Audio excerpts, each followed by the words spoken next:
While this young man was happily strolling with his best friend, suddenly he collapsed face first to the ground without tripping over anything. Before losing consciousness, his soul flew out of his body, accompanied by the panicked calls of his friend, while his weak soul was being pulled down as if being sucked into a bottomless abyss. When he woke up, it was a shock to find himself in hell, surrounded by the desolate landscape of cracked earth and dry bones scattered everywhere. He was horrified, unsure if this was a dream or reality in this eerie hell. He had to witness monsters tearing each other apart, the strong and brutal eliminating the weak. That was the law here. Hiding behind a rock, watching two monsters embracing fiercely, he wondered how he ended up in this hellish place. 10 days passed, and his stomach was growling from hunger. There were no days or nights here, nor any sunlight, and the only thing he could eat was rotten flesh. As the monsters left him alone, he sat down gnawing on a piece of its bone while chewing the meat, trying not to let himself vomit. To survive in this hellish place. While he was too focused on eating, he didn't notice a huge shadow looming behind him, ready to attack. The giant green monster raised its claws towards him, causing him to jump and fall forward. He quickly grabbed a rock the size of a bowl and threw it straight at the monster. The foul-smelling rock hit its head, causing it to yelp in pain and turn to flee, leaving him in tears at the sight of himself fighting back. A longing for home surged within him. On the 39th day in hell, he was fiercely smashing the teeth of a demon with a stick, hitting it repeatedly while thinking he couldn't afford to die. Then he would send all these monsters to meet their maker. With a fierce vitality, he was no longer human. His primal side took over, erasing all traces of humanity on the 51st day in hell. While lighting a fire in a skeleton, he ensured food safety by eating cooked meat from demons. He had to eat to survive, no matter how disgusting it was. Lost in thought about countless things, a leveling system suddenly appeared announcing he had leveled up to level 3, leaving him confused about what was happening. But after being here for so long, he wasn't too surprised by such strange occurrences. Without hesitation, he decided to press the confirm button. Time flew by like a dog running in the fields, and 7 years passed during which he leveled up to 24. Now he could defeat ordinary monsters with just one hand, making them unrecognizable to facial recognition. In his 24th year, he crafted a sword. From the stones he took from the Iron Dragon Knight on the 51st year, he decapitated a small beast from the divine race, and on the last day of the 79th year, finally he encountered the one who dragged him down to this godforsaken place. He had waited for this day.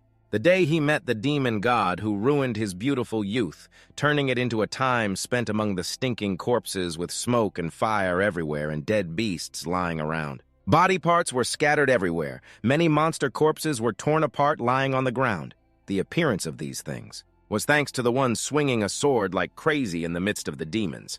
That was him daring to attack the gatekeeper of the demon god in hell was unacceptable. The red two-horned demon roared, wielding a sword, leaping forward to cut off his limbs, then threw his gigantic sword at the monsters, slicing straight into him. Fortunately, with his muscular body, he managed to block that attack with his top-quality sword, creating a sound that echoed throughout hell. He proudly told the demon to quickly open the gate to avoid further attacks, and it wouldn't have to hear the annoying song. Hearing this, the demon became even angrier. It emitted a blinding light that erased all the darkness around here, accompanied by a loud curse from that arrogant dog. The demon swung its sword, causing the barrier to be pushed back quite a distance. Not wanting to be defeated, he tried to use his feet to stop the demon, which claimed he was the one who would die today. Not it, because in just a moment, it would throw him down to the hell of hell. That was quite interesting, but he wasn't quite satisfied yet. He charged straight up with his premium sword while the demon also prepared its attacking stance. Due to its massive size, the monster became clumsy while he, agile and flexible, spun around and severed the demon's arm. After that, he conveniently used the demon's belly as a springboard. To leap forward as he landed like a hero in a martial arts film, its arm also landed beside him, and flames gathered into a ball. A skull appeared, expressing frustration, saying, "That brutal bastard, you just go ahead and destroy its mouth. It only has one head, yet you go and chop off its arm." The demon bared its foul-smelling teeth to speak. "Do you dare to challenge the servant of the demon god? Aren't you afraid of the consequences? Today you will pay for insulting the demon god," it said, drool spilling from its mouth continuously, and as it roared loudly, it suddenly had to pause for about 3 seconds. And unexpectedly, it had been pierced by a large hole created by his sword. He didn't understand when the sword had been thrown, and it was stuck in the ground. Oh my God, why not spar a little more to create a drama that could last into the century? They had only met for a few minutes, yet the demon was already spewing dirty saliva with a force of 1,000. This made him frown because everything was too noisy. Out of anger, he caused the demon to have a punctured lung, and the giant demon helplessly fell after a loud thud onto the ground. The skull showed concern. If the gatekeeper died, that demon god wouldn't let it go, so it urged him to finish off the demon. So did they support each other well? But he had already anticipated the disturbance to the demon god. It wasn't that he wasn't afraid of guns, but he completely didn't care about the skull asking him if he was going to confront the demon god. Because he wanted to take over this place too. But that was not what he wanted. It had been 80 years since he came to hell, and he had to fight many types of monsters to survive. Because of that, he held a deep grudge. All of them had different stories and reasons for coming to this hell. That's why he had one question: why was he in hell? And why did the demon god kidnap his father here? This was something he really wanted to ask when he met that despicable demon god. The skull, seeing him seemingly joyful, reminded him, "Now you pray over there. Bow your head down and ask for forgiveness. After that, if you want to ask anything, go ahead." This script is quite gentle and emotional, so he wasn't satisfied at all. He wanted the demon god to pay. That was the price for dragging him down to hell, the price for making him endure suffering for the past 80 years. That price had to be paid with a life. He withdrew his sword, standing in front of the demon god's castle, charging in like a mad dog craving an answer. He didn't know how he ended up lying in a hospital getting an IV. He was confused and surprised looking at the IV bag. It had been a long time since he felt a dream about the context of Earth, and 30 years had passed. His face was extremely gaunt. His body couldn't move.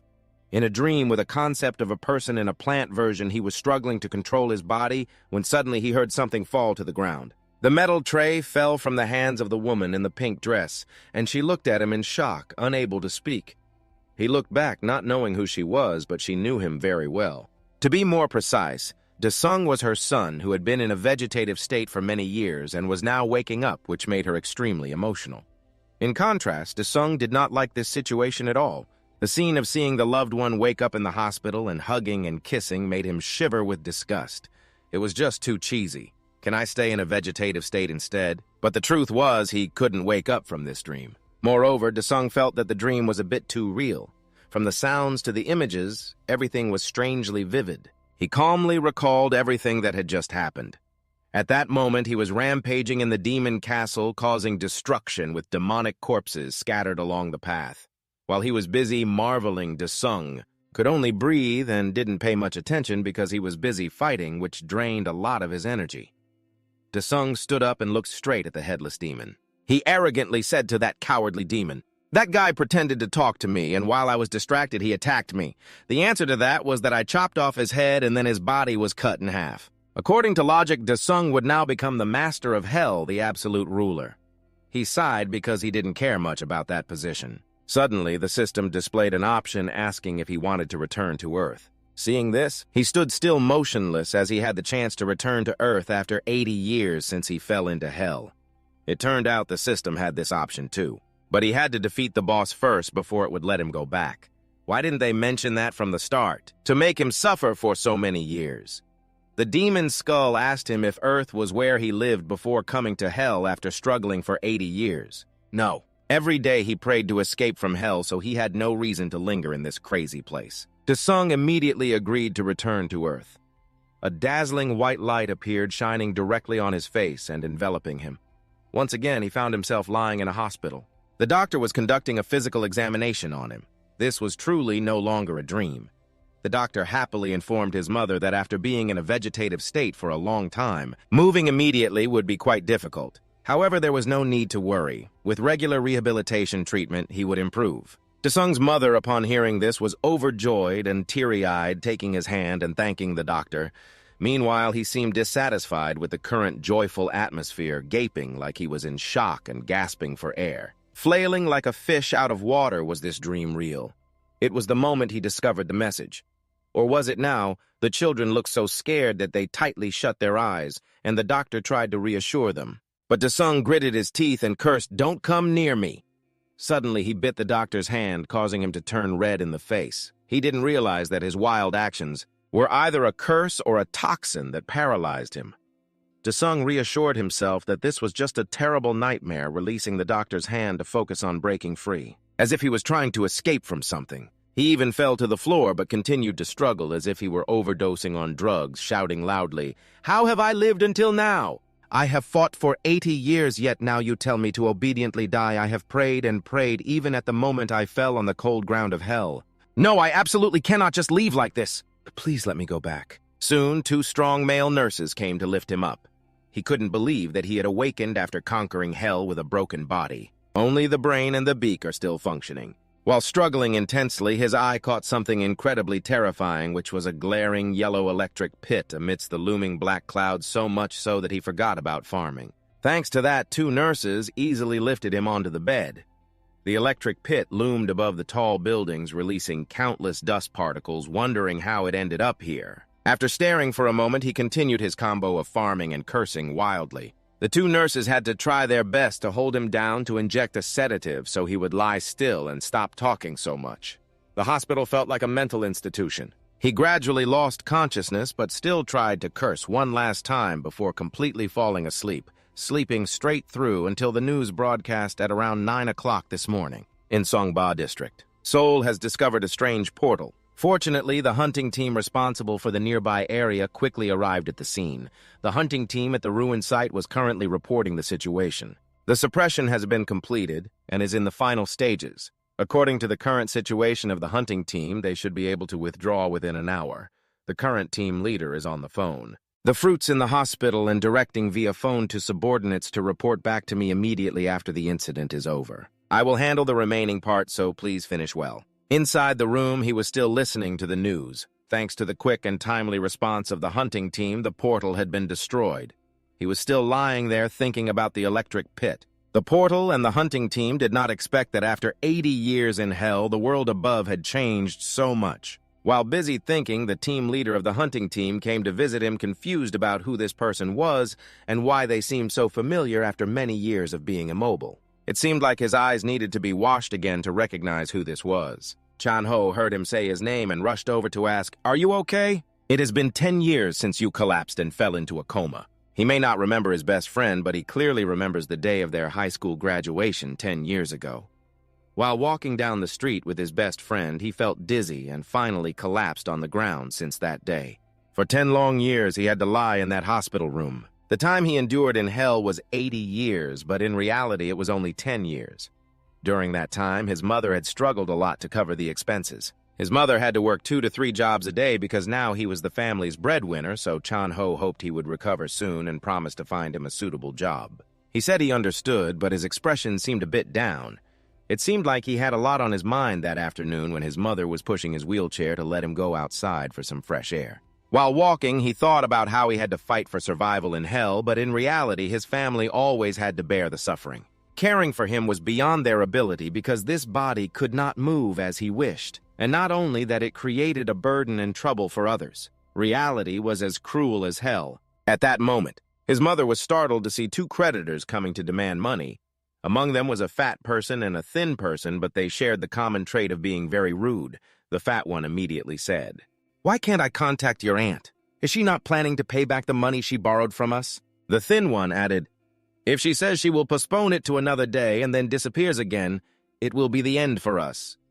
His mother immediately panicked and begged to postpone until next month, promising to pay back the money. The skinny guy continued saying that he would postpone until another day, and if he disappeared again, it would be the end for us. His mother immediately became frightened and requested to postpone until next month, promising to return the money then. But after promising again, the money still hasn't shown up. Mother Desung immediately approached the fat guy, asking for a little more time, but he forcefully shoved her hand away, baring his teeth and yelling, "What the hell do you think you're doing, you bastard? If you have the guts to borrow money from others, you should also have the awareness to pay them back. Do you think you can get away with this? Do you think we're a bunch of fools?" Ignoring her cries and pleas, the fat guy quickly rolled up his sleeves and punched Mother Desung in the mouth. Instead of rushing in to take the hit for her, he could only sit still in the car. Watching his mother get beaten, he suddenly screamed at those damn pests. This successfully attracted their attention, but instead of scaring them, it only provided them with entertainment, making them laugh as they continued to provoke him. "You 2 worthless pieces of shit are even less than the pig dung out there." Hearing this, Mother Desung was shocked and tried to stop her disrespectful son, but the fat guy rushed in and grabbed him by the neck. Lifting him up high, he yelled for him to bark again. Mother Desung kept explaining to the two thugs that her son was still young and didn't know anything. He was still a patient. Please let him have a chance to live. It's not easy to provoke their bloodlust and get off so quickly. The fat guy claimed that all the money she borrowed was for him. While he was in his grasp, the boy still spoke provocatively, making the fat guy not hesitate to reply, "Is your brain still not awake? Or have you forgotten how to use your brain after lying down for so long?" And if Desung had the heart, he would let the boy open his eyes wide to see how those pests would beat him for what he just said. The fat guy tossed Desung around like a trash bag, then moved in to punch him a few times. All he could do was try to cover his head while the fat guy's huge foot kicked him repeatedly in the stomach, causing him immense pain. Desung cursed silently in his head. If this body wasn't crippled, this fat worm wouldn't stand a chance. Unfortunately, the reality was that he was completely lying still, taking the hits. Seeing her son getting beaten, Mother cried and pleaded. If this was hell, that fat guy would have been torn to pieces by him already. A notification appeared in the system. A mission has appeared. Do you accept this mission? If you refuse, you will not receive compensation. Unexpectedly, the mission appeared so suddenly. This could be his only hope right now. A status window unexpectedly appeared, but it also raised a brief suspicion. That status window was the only thing that had helped Desung. After surviving 80 years in hell, something strange happened. His vision seemed to lose color while the fat guy stood still, unmoving. What the hell is happening here? Everyone is standing still as if time has stopped. Could this be because he accepted the mission? Is that why everything has turned out like this? Suddenly, the system sent a mission to restore his body with the lowest difficulty. It required him to move to the designated target point within 1 hour. The reward was a supreme recovery elixir that would increase his physical condition by 10%. Desung still didn't understand what physical condition was. It was something that could help him regain a bit of strength. 10 meters away, a red arrow appeared marking the designated destination. Although the distance was short for a crippled person like him, it felt like 1,000 miles. Wanting to recover quickly, Desung used both hands to drag his heavy body across the ground of hell. He wasn't afraid of this little thing. But with a snail's pace, it was really difficult for Desung to get there. The system displayed the remaining time 17 minutes and 46 seconds. Clearly, this was not something that could be overcome by willpower. He told himself to stay calm and think. The system has never given an impossible task. This task is no different. So you need to reconsider each word in the task list carefully. After some contemplation, Desung realized the crux of the issue. Desung used his trembling hand to reach for the handle of the wheelchair while time was ticking away.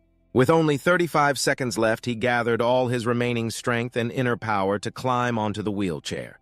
The time ticked down to 15 seconds as he rushed toward the finish line with all his might, racing against the clock in the final moments. The situation became increasingly urgent with only 6 seconds remaining.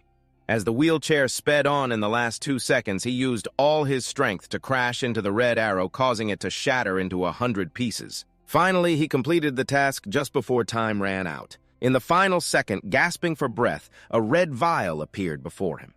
The system introduced it as a supreme recovery elixir that could improve and restore his current condition. Sitting in the wheelchair, he gulped down the entire bottle. As soon as the potion slid down his throat, he felt its effects. All pain seemed to vanish. Desung felt as if a surge of power was flowing through his body.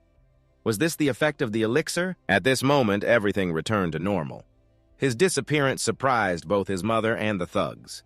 The fat guy looked around confused about where Desung was. Suddenly, 2 security guards rushed over, sternly asking what he was doing there. His mother worriedly ran toward him while the thug was bewildered, not understanding how he had managed to escape. The skinny guy advised the fat one to let them off the hook this time. Today it seemed like both he and his mother were lucky. As night fell, lying in the hospital bed, his mind was filled with countless thoughts about how the status window had appeared at that moment. He had tried to summon the status window several times before, but since there was no response, he had given up. He needed to quickly return his body to normal before the thugs came back, and to do that, he needed to complete the task. But the problem was that he couldn't summon the status window. Suddenly, a voice echoed saying that the Pantheon was waiting for the Absolute Being.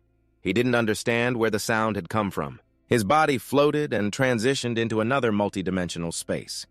The special thing here was that his legs, which seemed to be paralyzed, could gently touch down. Before he could gather more information, the system informed him that he was in the Temple of the Gods, and the deities had acknowledged the diary of the Absolute Being. The system required him to complete it in a realistic manner. After all, this was just a dream, so he just needed to follow what the system requested.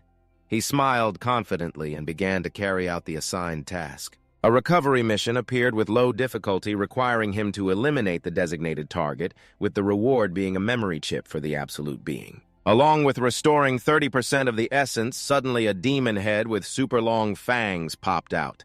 He took a deep breath to gather his energy and immediately punched straight into its head. The demon's head exploded in an instant.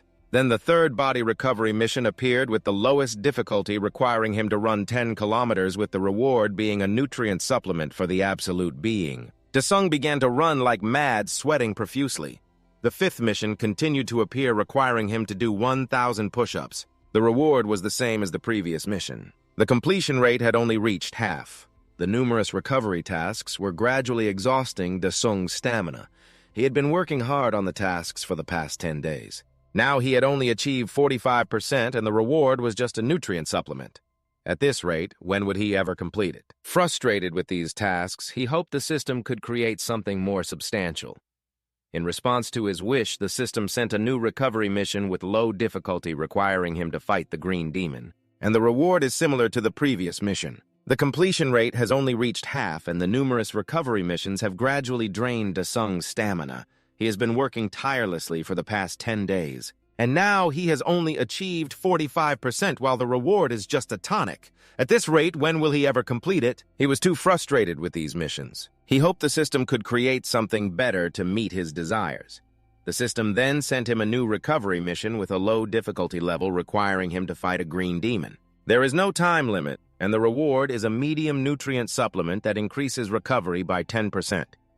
Hearing this name, you feel a sense of familiarity, and suddenly a series of lightning bolts strike down. Then a beam of blue light shoots straight down to the ground from within that light. A giant monster with gradually glowing red eyes appears, making you immediately recognize your old enemy from hell, who almost defeated you back then. The monster appears with a massive body and sharp teeth, completely overpowering you with a fierce roar as it meets an old friend after a long time. It swings its arm, gathering strength to strike at you, and you barely manage to block it. If this continues, sooner or later it will beat you so badly that your parents won't recognize you before being sent far away. You jump high to face the Demon Queen, clenching your fists tightly, preparing to unleash a powerful punch. But unfortunately, you fall right into the monster's attack range, and it slams you hard into the ground, treating you like a toy to be beaten up. You drag your painful body, even spitting out blood, but you still struggle to get up, determined not to give up. Seeing this, the monster goes wild, barking that you're tough and crazy, roaring loudly. It delivers a direct punch downwards, but you manage to dodge to the side just in time. The monster continuously unleashes a barrage of attacks, and it's only then that you remember how the Demon Queen fought when you were in hell, and how you fought her. You also recall how she grabbed you and suddenly spread her hand, tearing it apart into several pieces. You land safely with your sword, forgetting that you can summon the Holy Sword, saying that both of you charge at each other like wild beasts. Damn it, I will send you to hell. The system announces the mission completion. The current execution rate with the gem body is 55%. The sky gradually brightens, and in the hospital, a hand gently opens the window. Welcoming the dawn light, it wakes your mother. She hasn't fully woken up, rubbing her eyes, not knowing who the figure in front of her is. Suddenly, her eyes widen in surprise when she realizes it's her son. Before long, it's time for the hospital work. You have been assisted by a nurse to check your motor functions, and you easily perform all of that. In front of your mother and the doctor, your mother immediately turns to ask the doctor clearly. The last check said that recovery would take 6 months. How is this possible? It's only been 15 days, and now you can move like a normal person. The doctor has nothing to say because the patient's condition defies all theories. What medical science can explain this? Hearing this, your mother starts to worry. Could it be that her son is something else? The doctor reassures her, saying he has characteristics different from awakened individuals, so she doesn't need to worry. Just hearing this makes your mother feel much more relieved. While being massaged by the nurse, you suddenly get angry and tell him not to do that, causing the nurse to panic and quickly apologize. Your mother sees her son yelling at someone and doesn't intervene, feeling lucky that you are now much more comfortable. Moving or exercising your limbs is no problem at all. You need to regain your original body as soon as possible. While going outside for a bit, you see your mother happily thanking a nurse for taking care of you for the past 10 years. But she thinks that her sacrifice during that time is what truly matters. Your mother is crying tears of joy and happiness, and you can't imagine what hardship she has endured. Seeing those tears makes you want to protect her even more. You quickly sneak into the restroom, but not to relieve yourself, rather to access the divine temple. The system confirms and transports you to the requested location. You wish to accelerate your recovery progress through major missions to meet the system's requirements, allowing you to comfortably choose the difficulty level. No matter what this time, you will finish it. In one go, you choose the difficulty of this mission to be Hell. As soon as you finish speaking, a gigantic sphere appears, starting to crack into pieces and shatter. At this moment, a sword and a tall, muscular young man appear. You don't pay much attention to this unexpected presence. He wanted to speed up the recovery process through major missions to meet the system's requirements, allowing him to comfortably choose the difficulty level. No matter what this time, he would finish it. In just one attempt, he chose the difficulty of this mission to be Hell. As soon as he finished speaking, a gigantic orb appeared and began to crack into pieces before shattering. At that moment, a tall and muscular young man appeared, seemingly indifferent to this unexpected presence. Suddenly, the guy smiled wickedly and looked at him, panicking upon seeing the name in front of him. No different from him, the system then sent a notification to fight the target in front of him, who was a doppelganger, and to win. The two silently stared at each other, and Dasung summoned his hot weapons, looking at the guy with disdain, not allowing him to breathe another word. The doppelganger rushed in like crazy, startling Dasung. He swung his sword to strike, while the doppelganger jumped high to dodge the blow. As he slashed down, Dasung quickly parried the attack. With incredible strength, he was pushed back far away, while the doppelganger landed softly on the ground. Just a few seconds of carelessness almost cost him his life. Before Dasung could catch his breath, the doppelganger charged in, attacking relentlessly. They fought fiercely, with the doppelganger continuously slashing at Dasung's arms and legs. He could barely withstand the strength and speed of that guy. The longer it dragged on, the more disadvantageous it became. Suddenly, a hand slammed directly into his chest, sending him flying hundreds of meters back. This was the price for underestimating the enemy. At that moment, he was busy flickering in the white smoke, gripping his sword tightly, coughing as he said that at this point, one could say the fake was even dumber than the real one. I am not satisfied, because after all today, you will not escape from me. Dasung used demonic blood, transforming into a bloodthirsty demon. The doppelganger was also beginning to sense something. He charged in to attack first, thinking he could split Dasung in half, but Dasung appeared beside him out of nowhere, pressing his head down to the ground and raising his sword to slash down. But unexpectedly, he quickly dodged this deadly blow and retreated.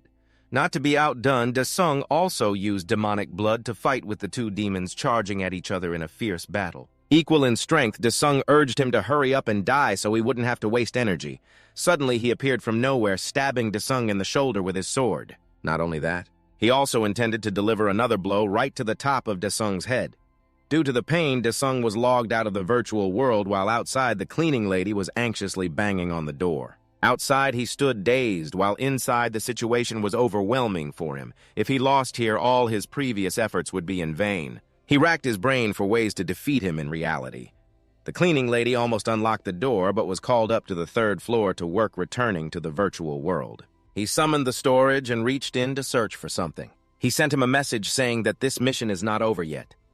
Dasung pulled out a vial of elixir, which is the reward received upon completing a mission. This is an item in the storage, but now it is something he desperately needs.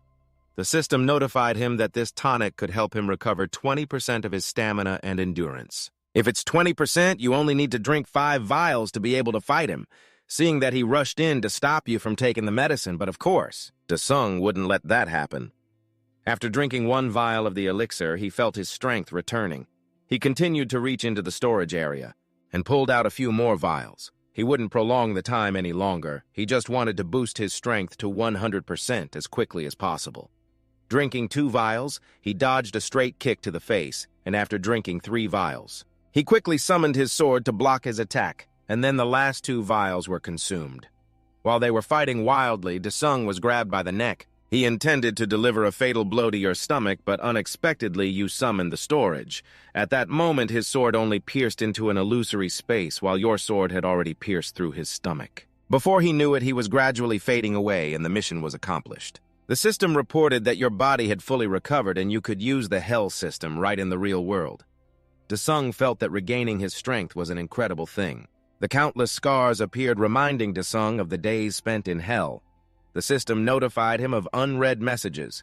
Desung pressed confirm and dozens of messages appeared. They were all letters wishing for help from the ruler of hell. He had struggled and fought for 80 years to survive against them, only to simply become a leader. Dedung raised his middle finger to curse and ordered the system to take him out of there. Back in the hospital room, he was doing push-ups with one hand gently exercising while lost in thought, just as his mother and the doctor opened the door. Seeing this scene, they were stunned, only daring to stand outside. The doctor remarked that it seemed like your son is an awakened one. The mother immediately became worried, but before that, the boy showed no signs of being awakened at all, he said. From my guess, it wasn't that there were no signs of awakening, but rather there was no other way to explain this awakening. We can only do this much. As for the rest, you should go meet the association. The mother was extremely worried, but since the doctor had said that she didn't know what else to say, he and his mother were sitting in a taxi. But in his mind, he was still thinking about the association and the awakened one. He had shown that he didn't care about it just because he was on a mission. It seemed like his mother was trying to hide something. What on earth has happened to the world over the past 10 years? Before long, the taxi brought the two of them home. His house was a small one located on a hill. His mother told him to go inside first while she went next door to chat a bit. Stepping into the house, he saw someone reaching into the drawer to get money. Dedung looked at the girl in front of him, not recognizing who she was at that moment. His mother walked in and asked what he wanted to eat so she could prepare it. His mother turned to the little girl with the bun on her head and said, "Jisoo, where have you been these past few days? You didn't even answer your phone. Do you know how worried your mother has been?" She looked at the 20,000 won in her child's hand, causing the girl to not know what to say but quickly hide the money and walk past the two of them. Dedung was extremely confused. Even if he hadn't seen her for 80 years, how could he not recognize his only little sister? Jisoo, with a thoughtful expression, said to her brother, "You seem to be doing better now." "But every day for us is hell," she said and walked away, causing their mother to call out with great concern. Just then, a group of thugs arrived, banging on the door, loudly startling both him and his mother inside the house. It was the skinny guy from yesterday. He was outside yelling, "If you don't come out in 3 seconds, we will break in." Everyone stood silently in the yard, unsure whether to open the door. And here, Sung inside the house was starting to feel his blood boil. The skinny guy continued to kick the door, ignoring the family not coming out. He added a combo of curses. "Damn it, why didn't you open the door sooner? You think that just because you took that brat out of the hospital, I won't find you?" Jisoo was determined to step outside, making her mother anxiously call her back. While busy kicking the door, the fat guy asked, "Is this the right house? What if that woman has run away?" At that moment, Jisoo suddenly opened the door and stepped outside, cursing the thugs like crazy, causing the two of them to just stand there staring at her retreating figure. The skinny guy deduced that she seemed to be the daughter of this family. The fat guy watched her back and smirked. When they realized it, she hurriedly apologized for taking her son out of the hospital without contacting them first. "Right now, this is all I have. You guys take this for now." Before he could finish, he shoved her wallet away. Witnessing this, Desung yelled from the side while the thug was cursing at his mother for having no manners. When he saw his mother being physically assaulted in the face, he began to feel a surge of rage and hit the skinny guy, causing a mix of blood and teeth. Just then, the fat guy walked in. Seeing this scene, he rushed over to ask about his companion's well-being and said, "I've wanted to meet you guys for a long time, but you guys just brought yourselves here." The fat guy stood up and asked, "Aren't you the bastard who couldn't move back then? Had to sit in a wheelchair, huh? You should feel lucky that your mother had to run around for you." Borrowing money everywhere, he said to Desung while getting closer to him, "Do you know what I've been through to survive in hell?" Saying that, he tightly gripped the fat guy's mouth and slapped him hard in the face, causing him to spit blood. He wanted to repay this debt 100-fold, but after just a few slaps, the guy collapsed. On the ground, the fat guy looked towards the wooden chair over there. He approached, grabbed the chair, and used it to attack Desung, but it was no luck at all. With one hand, Desung punched through the wooden chair and hit him straight in the face, making him fall flat on the ground. The skinny guy, seeing this, pulled out a knife from his side and waved it around. "I know martial arts," he said as Desung approached to grab the wrist he used to hit his mother. Desung gently twisted his arm, causing the skinny guy to scream in pain like a pig being slaughtered. The fat guy behind said, "Do you think I'm going to let you go unscathed after doing this to us?" Desung hardly cared about that threat. He moved closer, lifted his chin, and said, "So do you have any other way?" "But how?" "Now I'm going to send you off for a bit and then peel the skin off your face." His mother, sitting behind, yelled for her son to stop, and at that moment the two thugs fell over. Before losing a few more teeth, they rushed into the car parked above. The fat guy asked the skinny guy about Desung, and the skinny guy said, his body seems to be much stronger than before. They didn't understand why a vegetable person had changed so quickly and grown so much after 10 years. The director of the debt collection company had demanded they get a commitment from them to give up their bodies. The fat guy thought that wasn't the issue. The issue now was how to take him down. Desung saw Jisoo walking outside with a dazed expression. The fat guy ordered to stop the car to do something. At this moment, at Desung's house, his mother recounted how she had sold the house and transferred the shop to get him into the hospital, thinking that would make him wake up. But in the end, even the deposit for the rental house was all gone. A friend had introduced his mother to a place to borrow money from 3 loan sharks. But then the debt became unbearable, not just the principal, but the interest was also increasing. Desung immediately asked, "Is Jisoo still a student? Why is she working so often?" His mother, with tears in her eyes, said, "Last year, because I was injured while working, she had to drop out and work at a restaurant. She said she could help out on her own. For her little sister's family, it's been very hard. During the day, she goes to the gas station, and at night she goes to the convenience store." He reproached his mother for not stopping her and letting her go to school. His mother had done that, but Jisoo had to work to take care of her brother in the hospital, yet he never saw any progress. A few months ago, something had happened. Suddenly, she left home. His mother advised her son not to do anything foolish because they were a family. Desung, hearing that, fell silent, not knowing what to say. Suddenly, his mother's phone was vibrating. It was a call from the thugs from earlier. "You asked your mother to give you the phone so you could talk to them, and suddenly your face was filled with anger as you cursed at them as if something serious had happened." The car of the 2 thugs had entered the center of the city, and Jisoo was being gagged and tied up by them. The fat guy told Dae-sung over the phone that you had mistakenly hit his mouth. "You'd better behave properly. We can make you earn 100 million a day and contact me again. I think your ability to earn like that shouldn't be too hard, right? If you want your sister to be safe, you'd better not mess with us." Hearing Jisoo's voice and the fat guy's challenge made Dae-sung furious. Extremely angry, your mother saw this and immediately knew something was wrong. You turned to her and said you would go out for a bit and come back later. She made you promise not to get into any dangerous situations. If you end up in jail for intentionally harming or injuring someone, I won't be able to live. Now you realize that you can't solve everything on Earth like you could in hell. Suddenly, a system notification appeared, making you freeze in place. Seeing this, your mother felt worried, but you turned back to comfort her. "Nothing will happen. Go somewhere else." Only then did you dare to check the notification, which was a reward for unlocking basic skills once with 4 skills: poison skill, invisibility skill, hellfire skill, and soul summoning. After thinking for a moment, you realized that among the 4 skills, nothing could compare to this one. With this skill, in a certain boarding house, the thugs were taking Jisoo inside and were bringing her up the elevator. Suddenly, some lightning struck in the elevator, but the fat guy didn't care much. Then suddenly, someone popped up from below with a ghostly appearance. It was Dae-sung.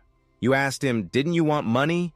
"I'm here to give you money." Earlier, you had chosen the dark soul summoning skill, and a green flame appeared in your hand before transforming into a small stream of black water dripping to the ground. Creating a large circle, you tore a bloody piece of the fat guy's shirt and threw it into the black hole, commanding them to follow the blood of that guy and show you the way. That's why you could appear here. The skinny guy swung his hand to punch you, but Dae-sung quickly dodged the blow. You grabbed his face and punched him, causing him to foam at the mouth while the fat guy stood cowering in the corner. He asked you if you were the awakened one. Dae-sung didn't understand what the awakened one was.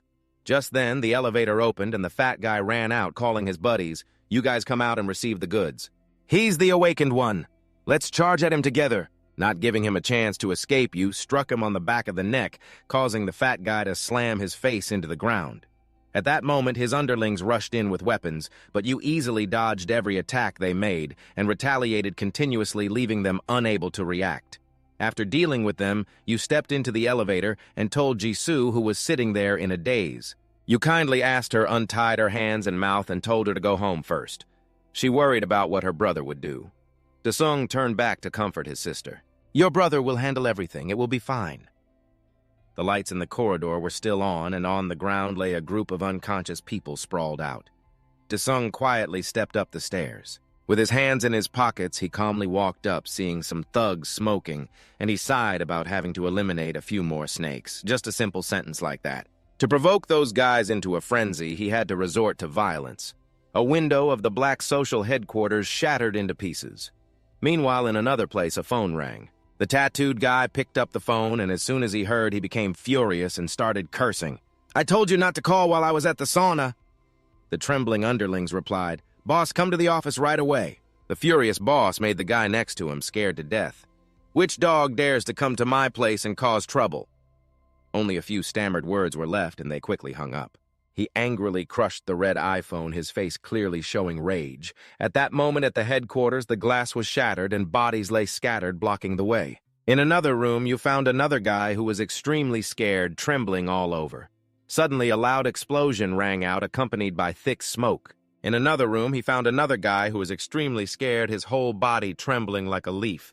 Suddenly, a loud explosion rang out, accompanied by thick smoke. You jumped and turned your head to see a tall, muscular guy charging at you, placing his large hand right on your face and pressing hard against the ground. The thug looked at you with disdain. "Are you crazy, kid?" Thinking back when you used your strength, neither your mom nor Jisoo seemed surprised by it. Is it because they are used to the existence of people with powers like this? Because you were busy grinding to recover your stamina, you hadn't had the chance to find out what was happening in the real world, but to take down this big guy with just a snap of your fingers. However, the thug was no pushover, so he quickly realized and stepped back, noticing that you were not an ordinary person. You stood up, brushed off the dust from your clothes, and asked the thug, "Are you also one of the awakened ones they talked about?" The thug smirked wickedly. "Now it's useless for you to regret, because I will send you to hell."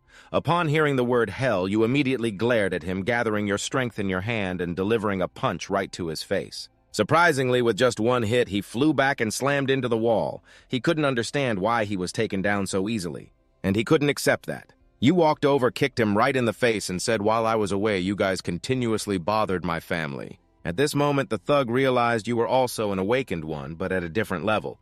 First, he just wanted to keep his life begging weakly, "Please spare me. If you want money, I will give you everything." At this point, you finally stopped and asked, "Where's the money?" He pointed to the safe in the cabinet while you walked towards it. The thug hurriedly fled from there. He saw there was still one of his underlings sitting there, so he chased him away. In the parking garage, the thug was sitting in the car, annoyed, cursing, "What the hell is that? Just wait. I will come back and destroy your whole family." You suddenly appeared behind him, whispering in his ear, "I just remembered I forgot one thing, the safe's password." You grabbed his head with your devilish hands and warned him. "The important thing is that later, no matter where you are, I can always find you." At this moment, you were on the rooftop transferring all the money from the safe. A total of 532 million won. Seeing this amount of money, you immediately thought about buying a house in Seoul. With so much money, you didn't know what to do. You immediately entered a phone store to spend. The salesperson enthusiastically introduced, "This is the latest phone model at a special price of only 2.99 million won. Seeing your curiosity about the masculine pink phone, the salesperson had to say right away, "This is especially loved by women, so I'm giving you a deep discount." Hearing about women made you seem thoughtful. The salesperson inflated the price, which was cheaper than before, so you quickly decided to buy. A crappy phone was being pushed at a steal price, yet you still spent a huge amount of money. You requested both phones, and the salesperson was overjoyed. Truly a god of fortune, the sound of his thanks echoed out onto the street. At this point, you had returned home. You placed the phone bag on the table. Your sister's voice called out, "Come eat, dear." But when you opened the door, you didn't understand how your son had vanished so quickly. In the evening, the street lights were on, and you were dressed up at a restaurant for grilled pork ribs and pork belly, waving to Tran Ho, who was waiting. It evaporated so quickly.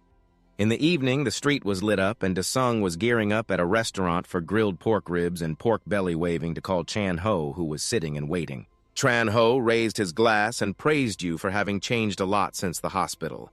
Your close buddy asked if you had any plans for the future yet. Seeing you seem indifferent, Tran Ho said, "We are no longer those naive high school students. You suddenly asked your friend with 500 million how many floors of an apartment can we buy." He was extremely surprised and then rambled on about how with 500 million won, you could rent a small apartment in the suburbs of Seoul if you wanted to buy there. You need to have 1 to 2 billion won before you should even think about it. The world has changed a lot since you fell. Don't rush to down that bitter drink. Chan Ho has heard his mother talk about the awakened ones since he woke up, and he has only heard people say they are awakened. Seeing that, Chan Ho exclaimed, "Oh my, you don't even know." After a while, the two went outside the restaurant puffing on cigarettes. Chan Ho said about some time after you fell. Suddenly, a strange portal appeared. At first, bizarre phenomena occurred in several countries, but humanity managed to control it. However, shortly after, many monsters crawled out of that portal. They were numerous and aggressive, starting to attack humans. Despite using many different advanced weapons, humanity's weapons were ineffective against them. They increasingly suffered heavy losses both mentally and materially, making Dedung wonder if even guns and cannons were useless. Chan-ho gently exhaled smoke and replied that all conventional weapons were ineffective. That's what I learned during that time. Only aura weapons made from those monsters could be used. And only those who could use aura weapons were the awakened ones. Chan-ho pointed seriously at Dedung and said, "Just like you." He looked at his phone, pretending to show off his new expensive phone. Seeing that Chan-ho asked about the new phone, and he eagerly introduced it. "This is the hot hit model right now," he bragged. Chan-ho looked at him like a fool who had been tricked, saying he heard that this was recently being sold for free along with another phone.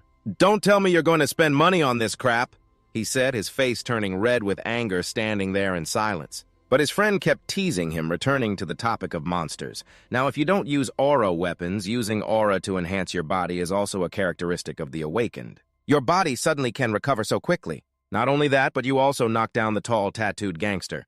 Dedung exhaled a greenish breath, saying, "If I were awakened, would you give me money?" Hearing him ask that, Chan-ho was stunned, and Dedung casually turned to ask about Chan-ho's monthly income.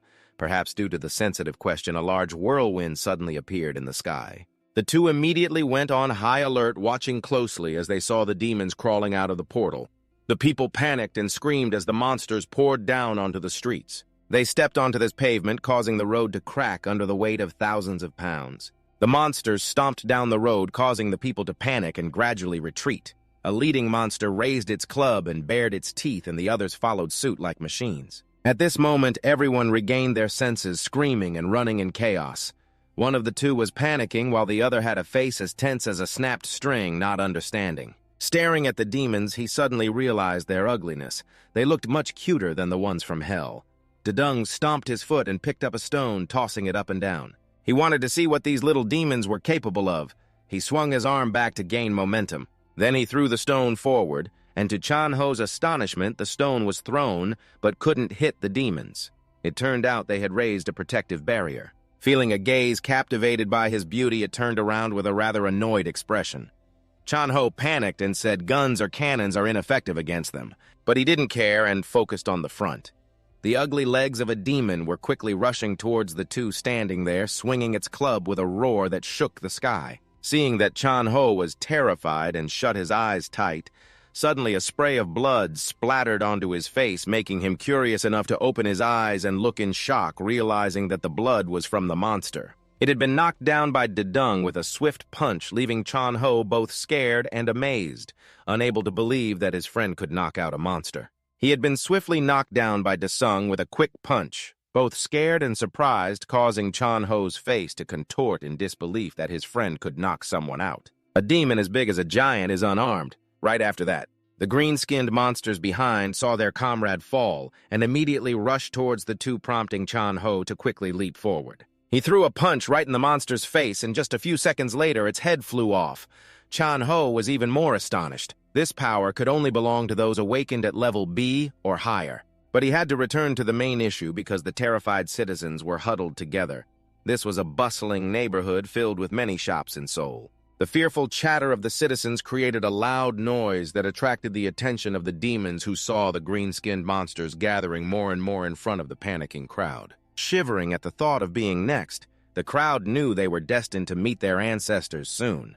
Just in time, Chan-ho appeared like a savior to reassure everyone. "I know a way to the shelter through the drainage system here. If you want to live, follow me, but run fast to escape the sunlight." The green-skinned demons had already formed a pile. Blocking the escape route of the crowd, an aggressive demon wielding a weapon stomped forward, causing the crowd to panic and scatter, leaving a little girl crying in fear, calling for her mother. The demons grew increasingly aggressive, rushing forward, creating a chaotic situation. The little girl remained frozen in place while the green-skinned demon stood right in front of her. Seeing the demon about to strike the girl, Chan-ho rushed in just in time to pull her away from the scythe of death. Before he could do anything else, the demon unexpectedly got hit and lost all its teeth. Dedung rushed in like a savior, kneeing the demon's head away. Chan-ho saw his friend still acting like he did back in the day, always meddling in others' affairs.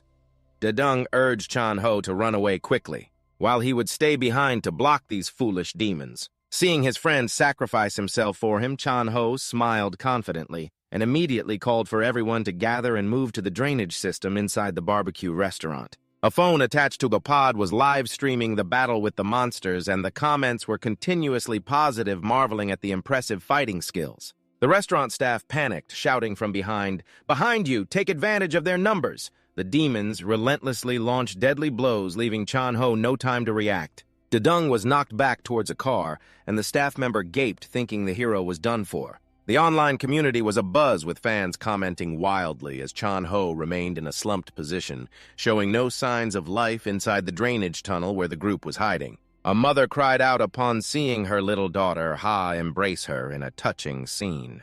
Chan-ho felt warm inside for having done another good deed. His brother turned to ask Chan-ho if he still intended to go back there. The question pulled him back to reality as he remembered his friend Desung was still there. At this moment, the curious demons approached to see if he was dead yet. A calf, as thick as a pillar, was moving closer to him, the demon looking down with sharp eyes and laughing like a fool while the restaurant staff continued to play the commentator. Very enthusiastically, the audience kept commenting during the live stream outside as the demon raised its staff, aiming straight for Chan-ho's neck and swinging down hard, making the staff member who was filming scared. He had to cover his eyes with his hands, not daring to look after the fierce blow. Dust flew everywhere, but it suddenly stopped as it realized something was off. It had only smashed into the car. The person had vanished without a trace. It was surprised to turn around and see the one who should have been gasping for breath about to die was instead launching a powerful strike that decapitated one of its comrades. Scenes like those from a Hollywood movie made the staff member extremely excited, commenting fervently. Thanks to defeating the monsters, Chan-ho had absorbed quite a bit of magical power, so now he would not feel any pain. In response to the demon's intentions, he would return both the principal and the interest. Desung took a leap smoothly, taking off the heads of the nearby monsters. His movements were too fast. It's hard to catch on a live stream with a phone like that.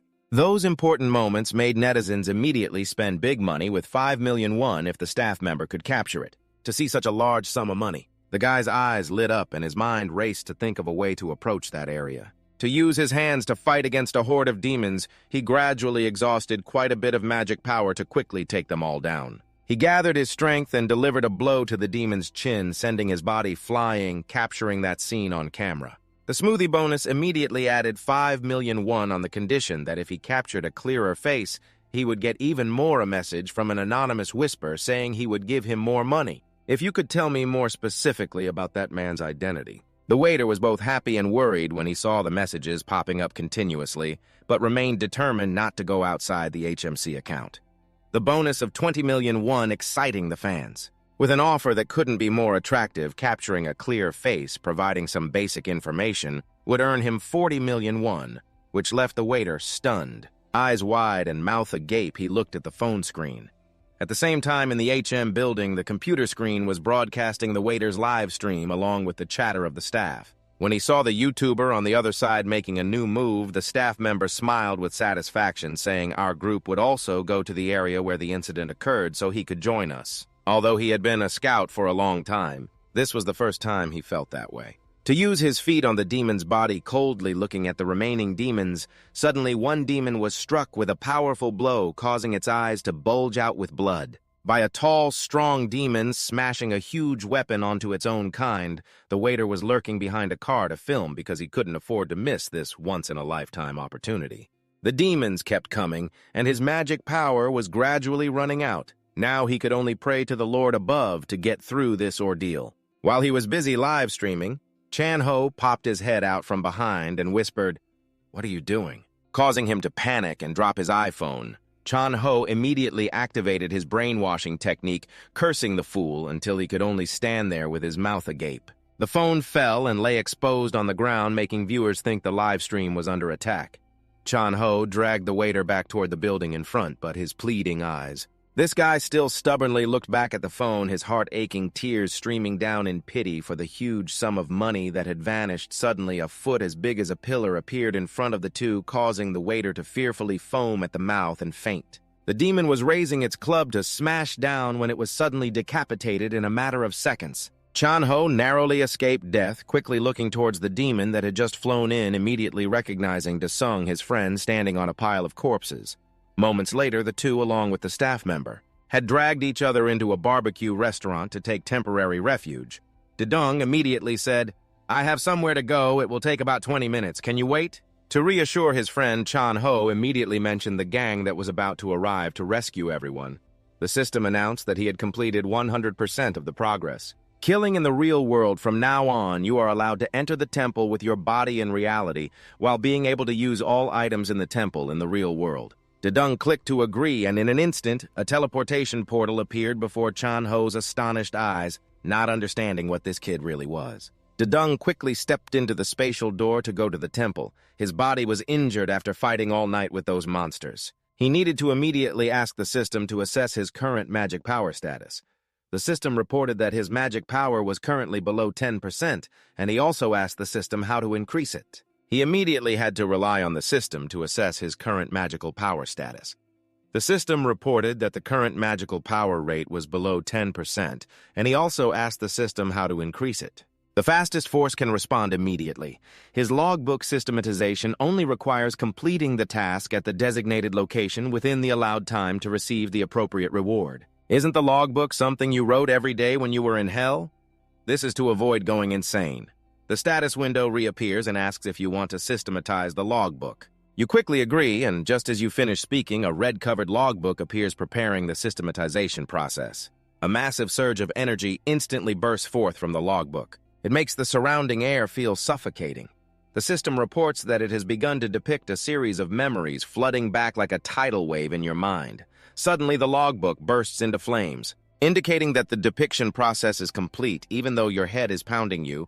Then request the system to take you to the Predator's Forest on page 16 at a time when you could use magic power. The system immediately recreates the 75th day of the 5th year.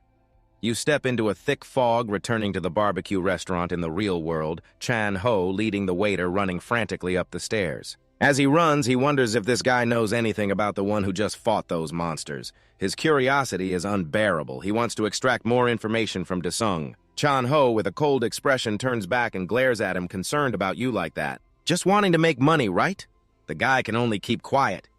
Suddenly, a noise from above startles both of them, worrying whether there are still survivors on the rooftop. While walking down the street, Chan Ho receives a message from the guild leader. Since it's the weekend, the guild's movements are a bit slow, so he should quickly move away from that place. Chan Ho grows more anxious, just hoping Desung will return quickly. Desung is now standing in a desolate place filled with hazy smoke. The system announces it has recreated the Predator's Forest. However, it cannot display information about the corresponding location due to spatial restrictions. The unusual silence of this place makes you extremely vigilant. The mission to collect items has a medium difficulty level.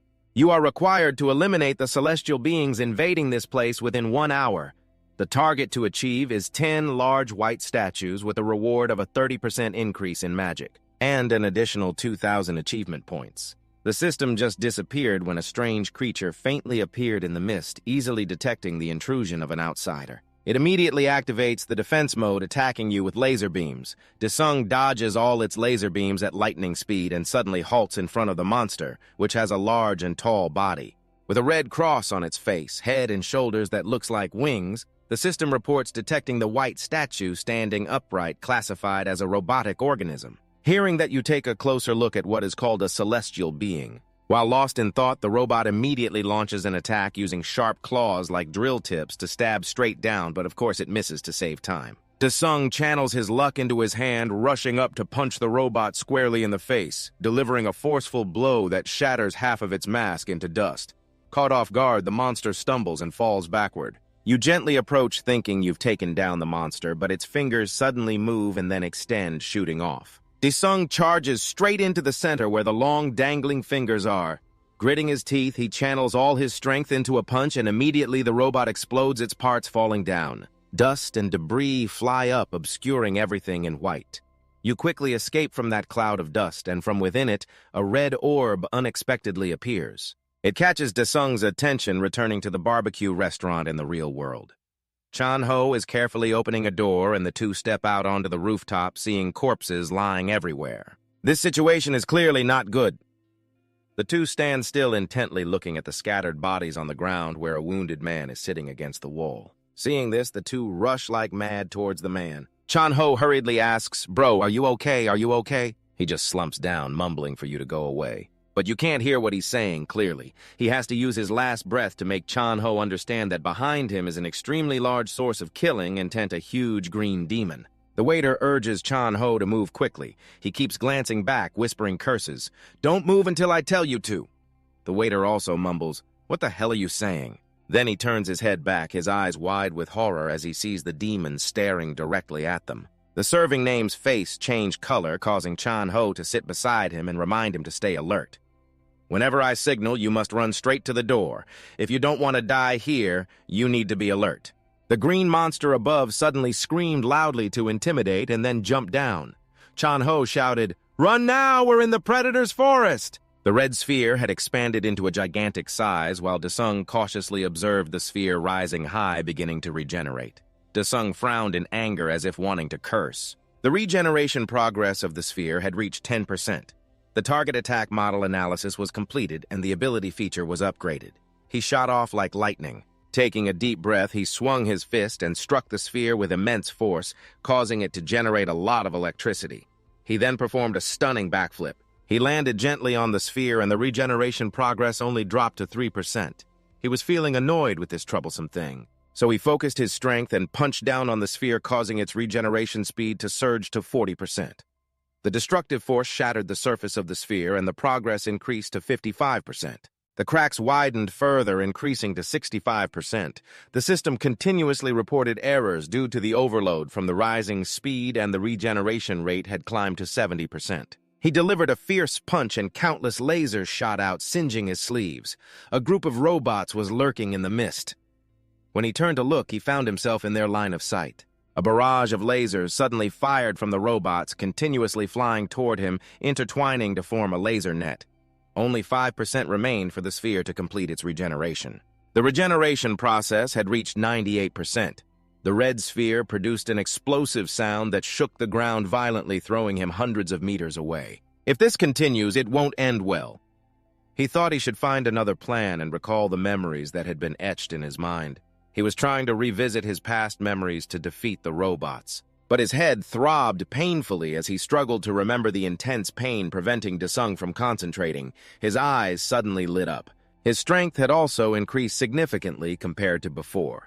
In the real world, Chan-ho and the serving name were running for their lives from the relentless attacks of the demon. The green-skinned demon was furious, growling as it watched someone swiftly pass by. It didn't want to let the two escape, so it frantically chased after them.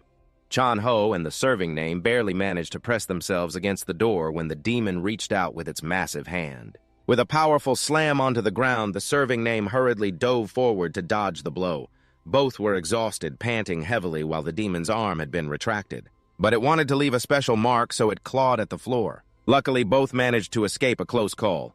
Chan-ho gasped, "Let's get down quickly." The situation now was that Desung was fiercely battling the robots. They moved sluggishly, but he quickly darted around their claws. With his agile body, he also avoided the robots' attacks. Just a little more effort, and he could complete this mission. He easily leaped like a squirrel, kicking hard against the tree trunk. He jumped up quickly to survey the surroundings and rushed forward like a madman while the robots were hot on his heels. But Desung was determined to run. Suddenly, he slammed his foot down to stop and turned back. The robots were still crawling along the ground like lost souls, forming a line that gradually became clearer. They locked onto their target and activated their aim, preparing to attack.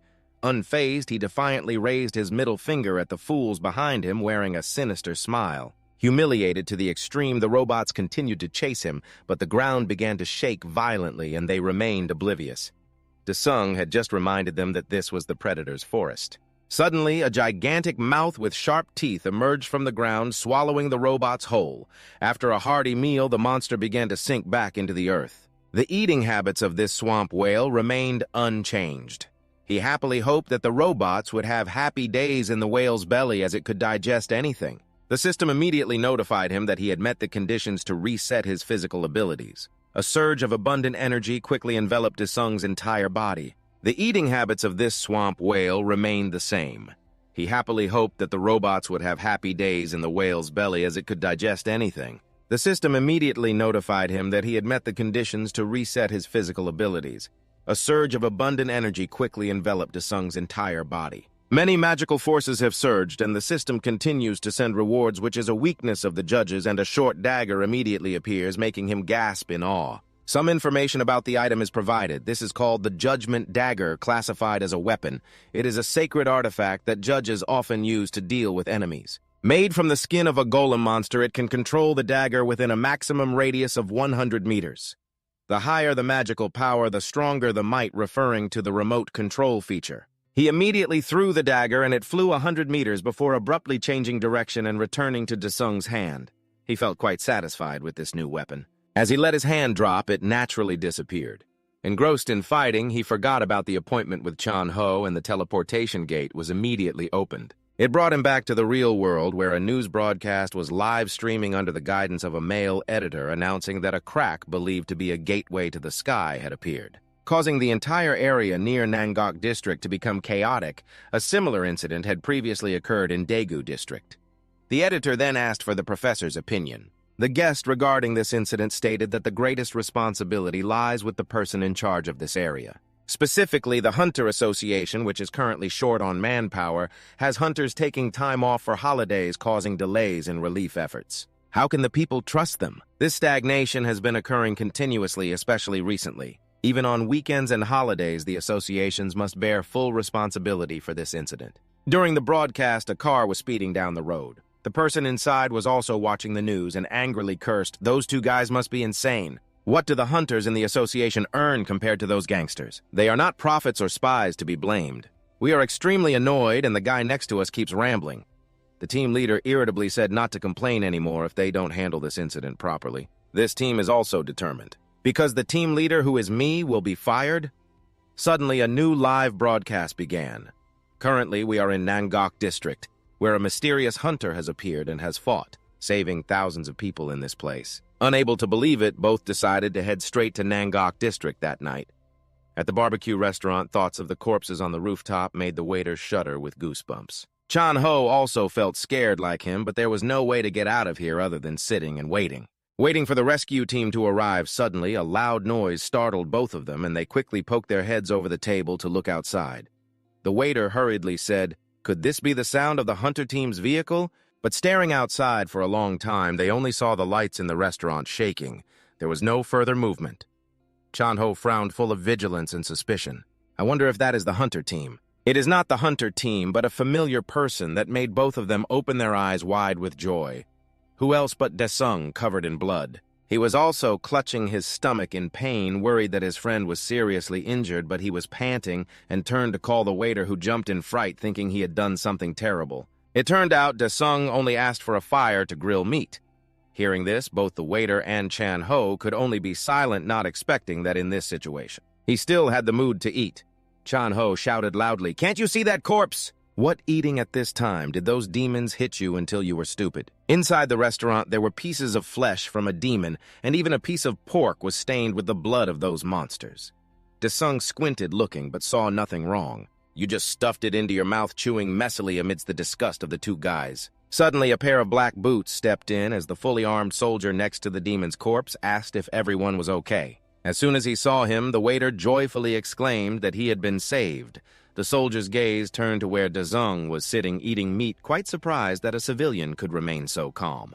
Afraid that people would ask about his friend, Tran Ho jumped in to greet the comrade, expressing how hard it must be for them to work late at night, then patted Desung's shoulder. Explaining that this guy was just in shock, so his actions were a bit unusual, he hoped the soldier would understand and let Tran Ho hug him from behind, saying that this crazy guy needed to be taken to the hospital. He's about to go crazy. The soldier's expression turned serious, not allowing them to leave. Tran Ho flashed a confident smile, reached into his jacket, and pulled out a business card that read, "Captain of the #1 business team of the Sun Gang," saying if there were any issues they could contact him through this. The soldier awkwardly apologized and offered to lead everyone outside. Indeed, the power of someone in authority made everything smoother. Outside, the soldiers were busy checking the area. But all they saw were the corpses of the demons lying everywhere. The captain, just getting out of the car, was stunned by the scene before him while Nick Ga was retching violently. Next to the car, the captain was silently assessing and pondering the one responsible for this, who was even more brutal and powerful than those monsters. Chan Ho was now speeding down the street in his car, suggesting they swing by his place to sleep. However, he was also worried, saying he was very concerned about everyone at home. Seeing someone as careless as him still thinking about family made Chan-ho feel satisfied, but returning home looking like a lost soul would surely worry his mother. Noticing he smelled a bit bad, he decided to stop by Chan-ho's place to clean up. Chan-ho's apartment was in a luxurious high-rise building. As soon as he stepped inside, he couldn't help but exclaim in admiration. Chan-ho instructed him to order chicken for later, and soon a table full of chicken was set up because he noticed his friend was craving meat earlier. So Chan-ho proactively invited his friend to a lavish meal. However, eating was put aside as Desung suddenly brought up the idea of becoming a hunter to earn big money. Right? Remembering their conversation at the restaurant, Chan-ho replied, "Of course. But not everyone is lucky enough to earn money. There are plenty of scammers out there, as people around often say." Saying that, Chan-ho looked at him expectantly and asked if he wanted to become a demon hunter. Desung only gave a brief response, still busy stuffing chicken into his mouth. Seeing his friend had potential, he suggested they go to the association to register. The recruitment requirement is at least level B. Chan-ho was sure that his friend's current level was definitely A. Desung, hearing about levels B and A, had no idea what that meant. With a confused expression like a child, Chan-ho quickly explained that those are the rankings of hunters' abilities. If you are a level B hunter, you can join a large gang or become a member of the association. No matter where you are, the monthly income is only 3,001, but if you reach level A, the conditions will be better. Hearing that, Desung started sucking his fingers and asked if there was no rank higher than A. Chan-ho said there is, which is level S, but currently only 5 out of 2 million awakened people have reached it. Chan-ho picked up a piece of chicken and scoffed, asking if he planned to become the 6th awakened person of level S. He should just give up and be a normal person instead of dreaming about that. Just reaching level A would be satisfying enough. In the Republic of Korea, just reaching level A is enough. Just achieving rank A is enough. It's enough to live comfortably for several generations. Chan-ho sees his friend quite serious about the decision to become a hunter, so he immediately supports him with a toast, wishing his brother smooth sailing. After all, Desung has been a hunter for a long time. In some building, in a luxurious room, someone is using a knife and fork to cut a piece of steak next to a file of information about Desung, the long-haired guy, while eating and saying this guy is a debtor who has gone crazy. While eating and listening, you just keep talking about the name that has caused our organization such chaos. The punk scared quickly replied, "Yes, sir." The long-haired guy wiped his dark lips with a napkin and said, "You seem a bit slow. You must have had a hard time surviving, huh? Why did you run away back then and then come here to get reprimanded?" The stubborn punk stammered, unable to utter a word. The long-haired guy placed a hand on his shoulder, making him tremble, saying it was because he had nowhere else to go. The long-haired guy with a scar across his face is Lee Seo-yu, the leader of the Red Ghost Gang. Even that crazy punk had the guts to report to the police. A strong killing intent surrounded him. "Why are you trembling like a leaf?" that guy asked. Could it be because of that punk? Lisa turned her gaze to the right, where the punk's boss was lying in a pool of blood, his body missing an arm and his ribcage exposed, a sight that was horrifying. Seeing such a scene, the punk became even more terrified. He begged his boss to spare his life.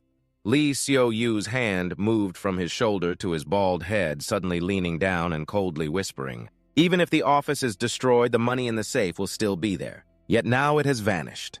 The punk had no idea what was happening. He begged for a way to live his face expressionless, and then he suddenly accepted.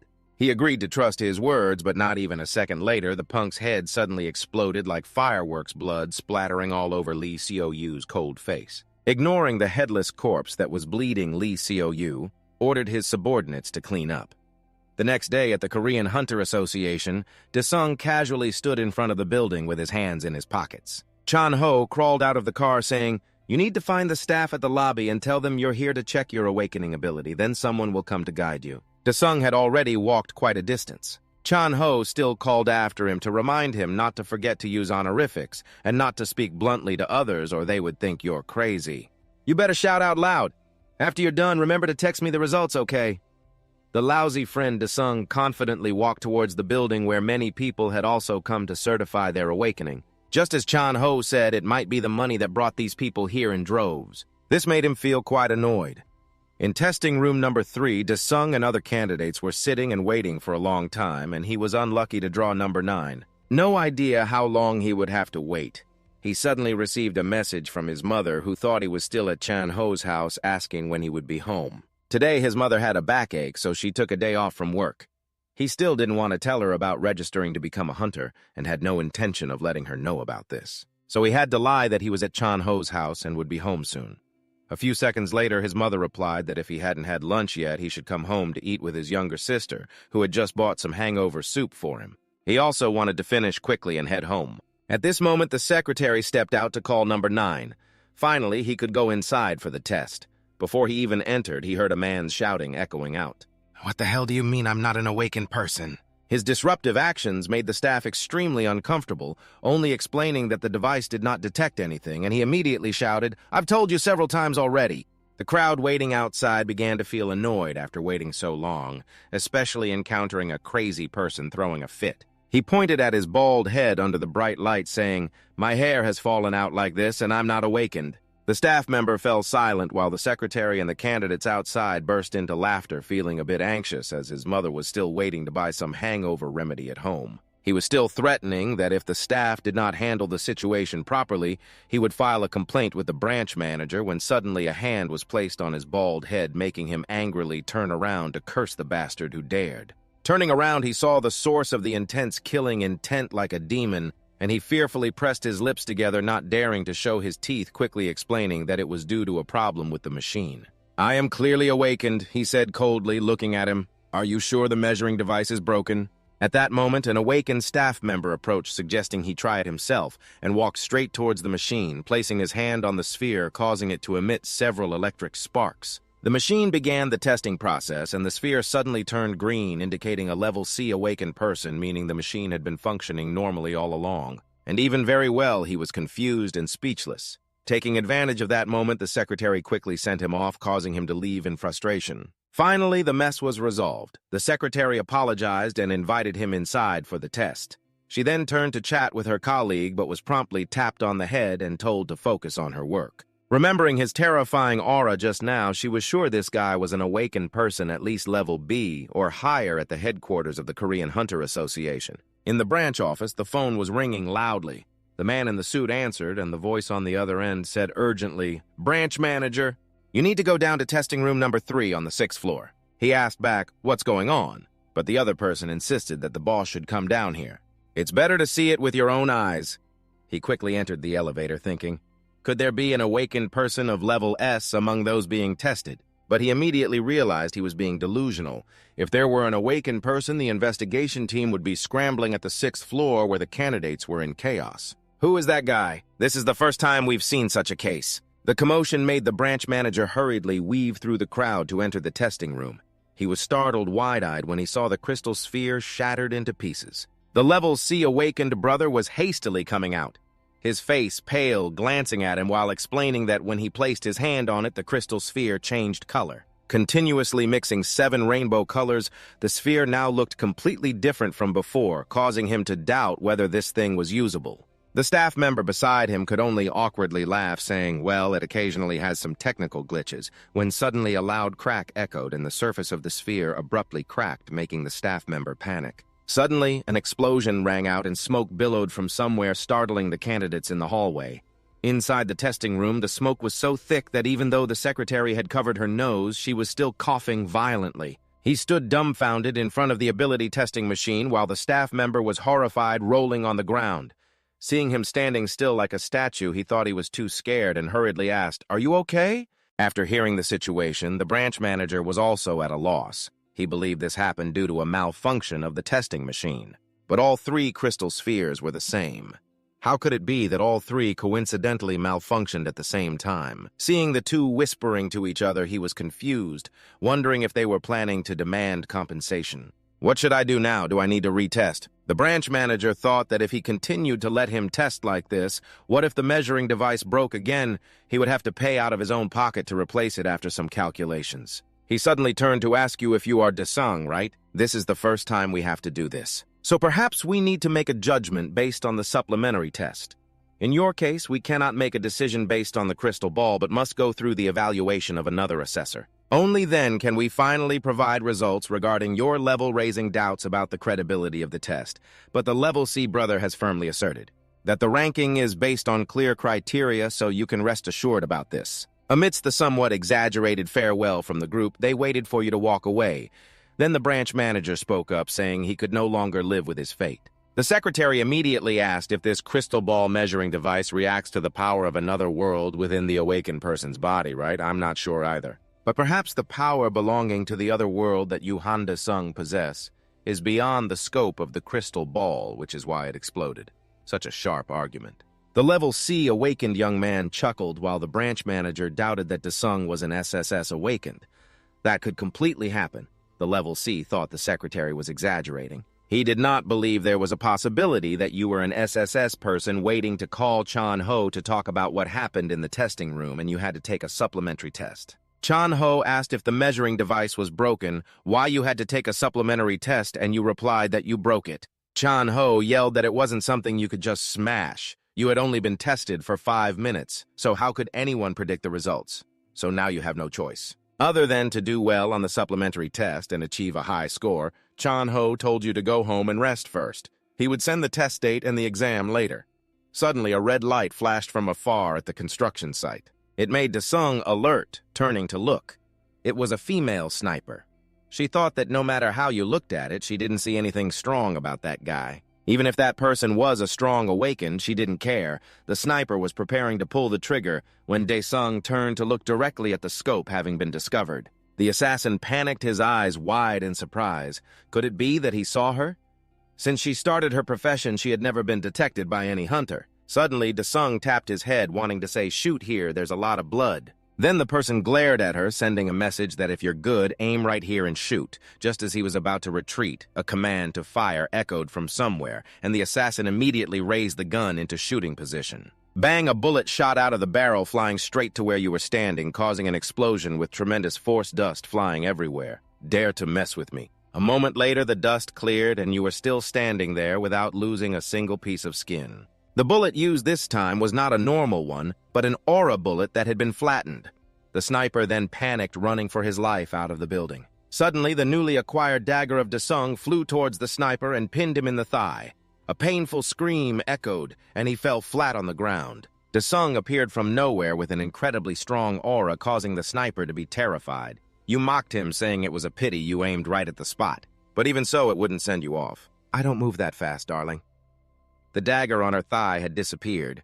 The sniper quickly grabbed the gun at his hip and took an attack stance, asking how he survived my aura bullet. Where did you come from, you lost one?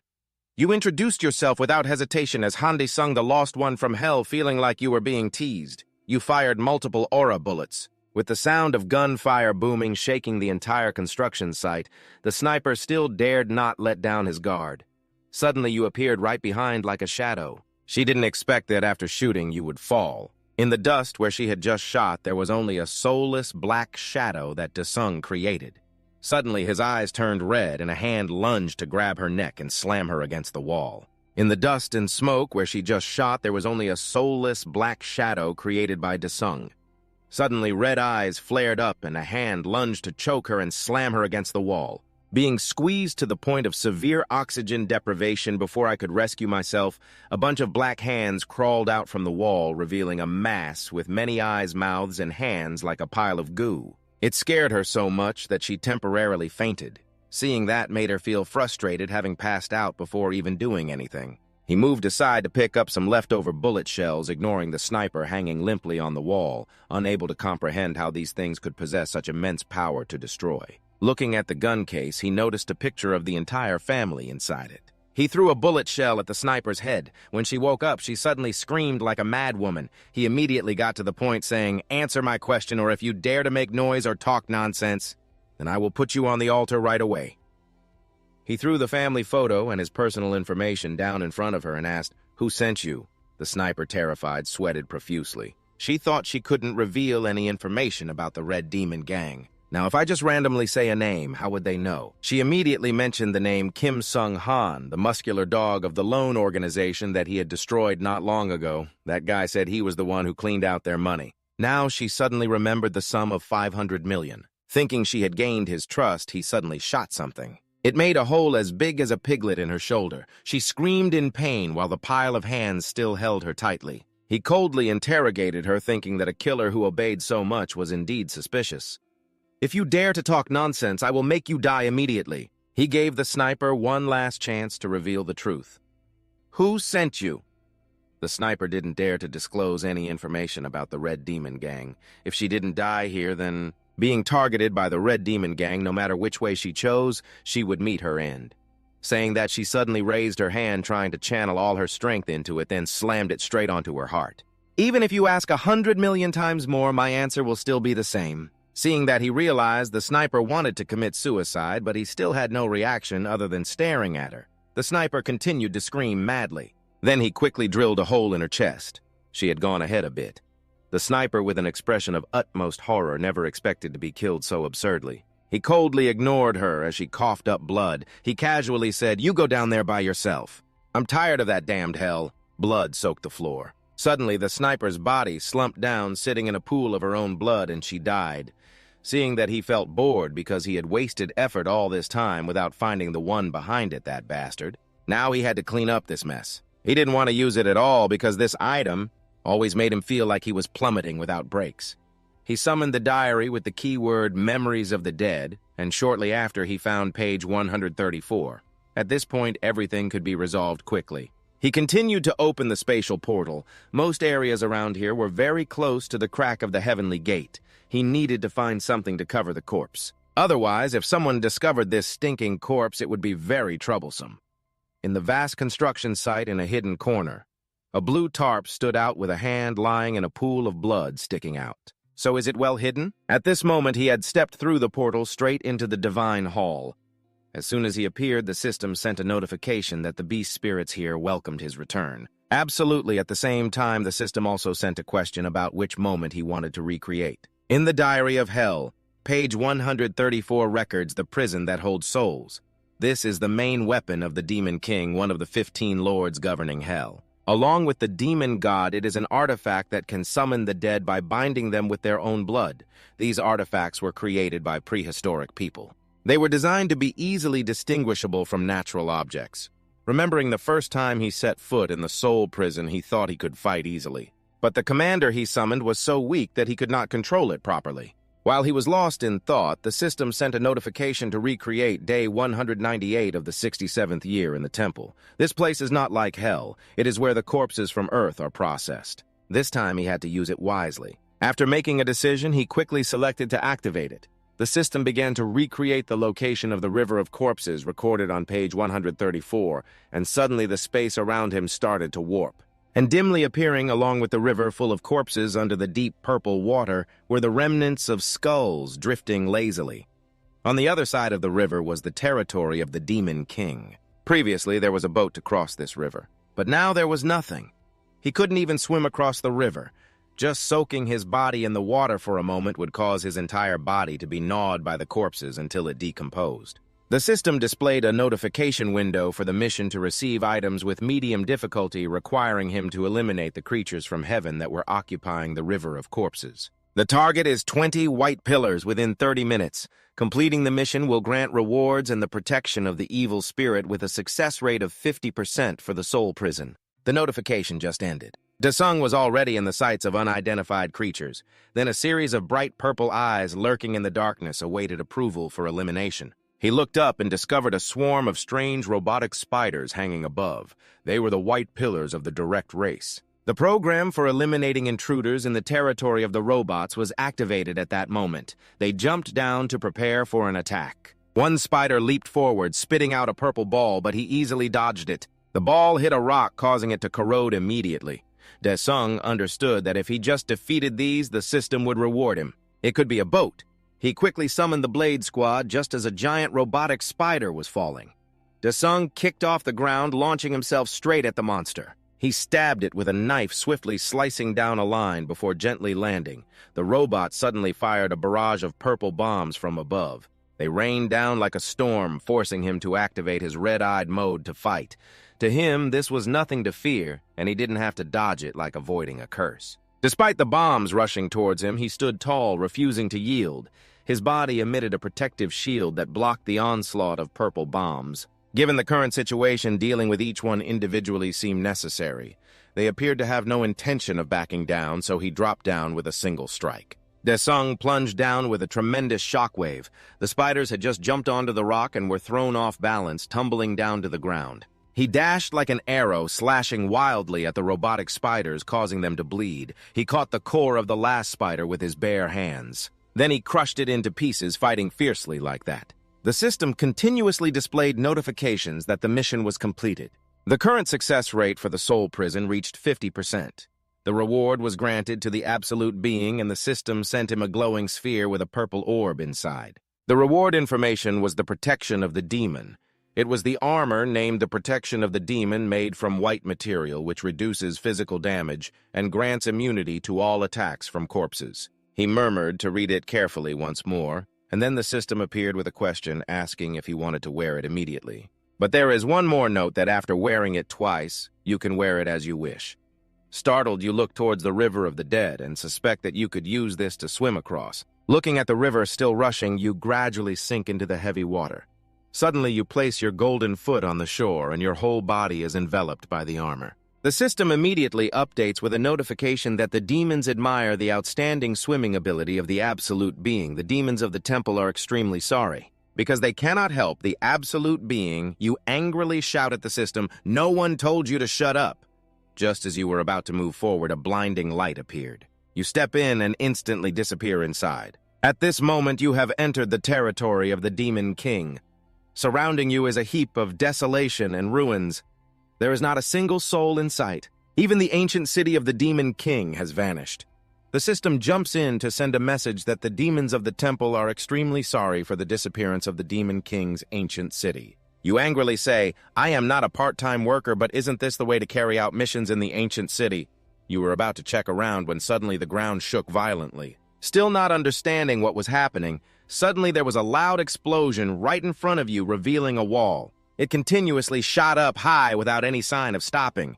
You stood there admiring the rapid rise of that wall, and finally the earthquake came to an end. A towering spire emerged through the thick dust. It was the spire from heaven, an architectural masterpiece designed by the beings dwelling in the sky. It is made from divine stone, serving to imprison wandering souls in the 9 layers of clouds.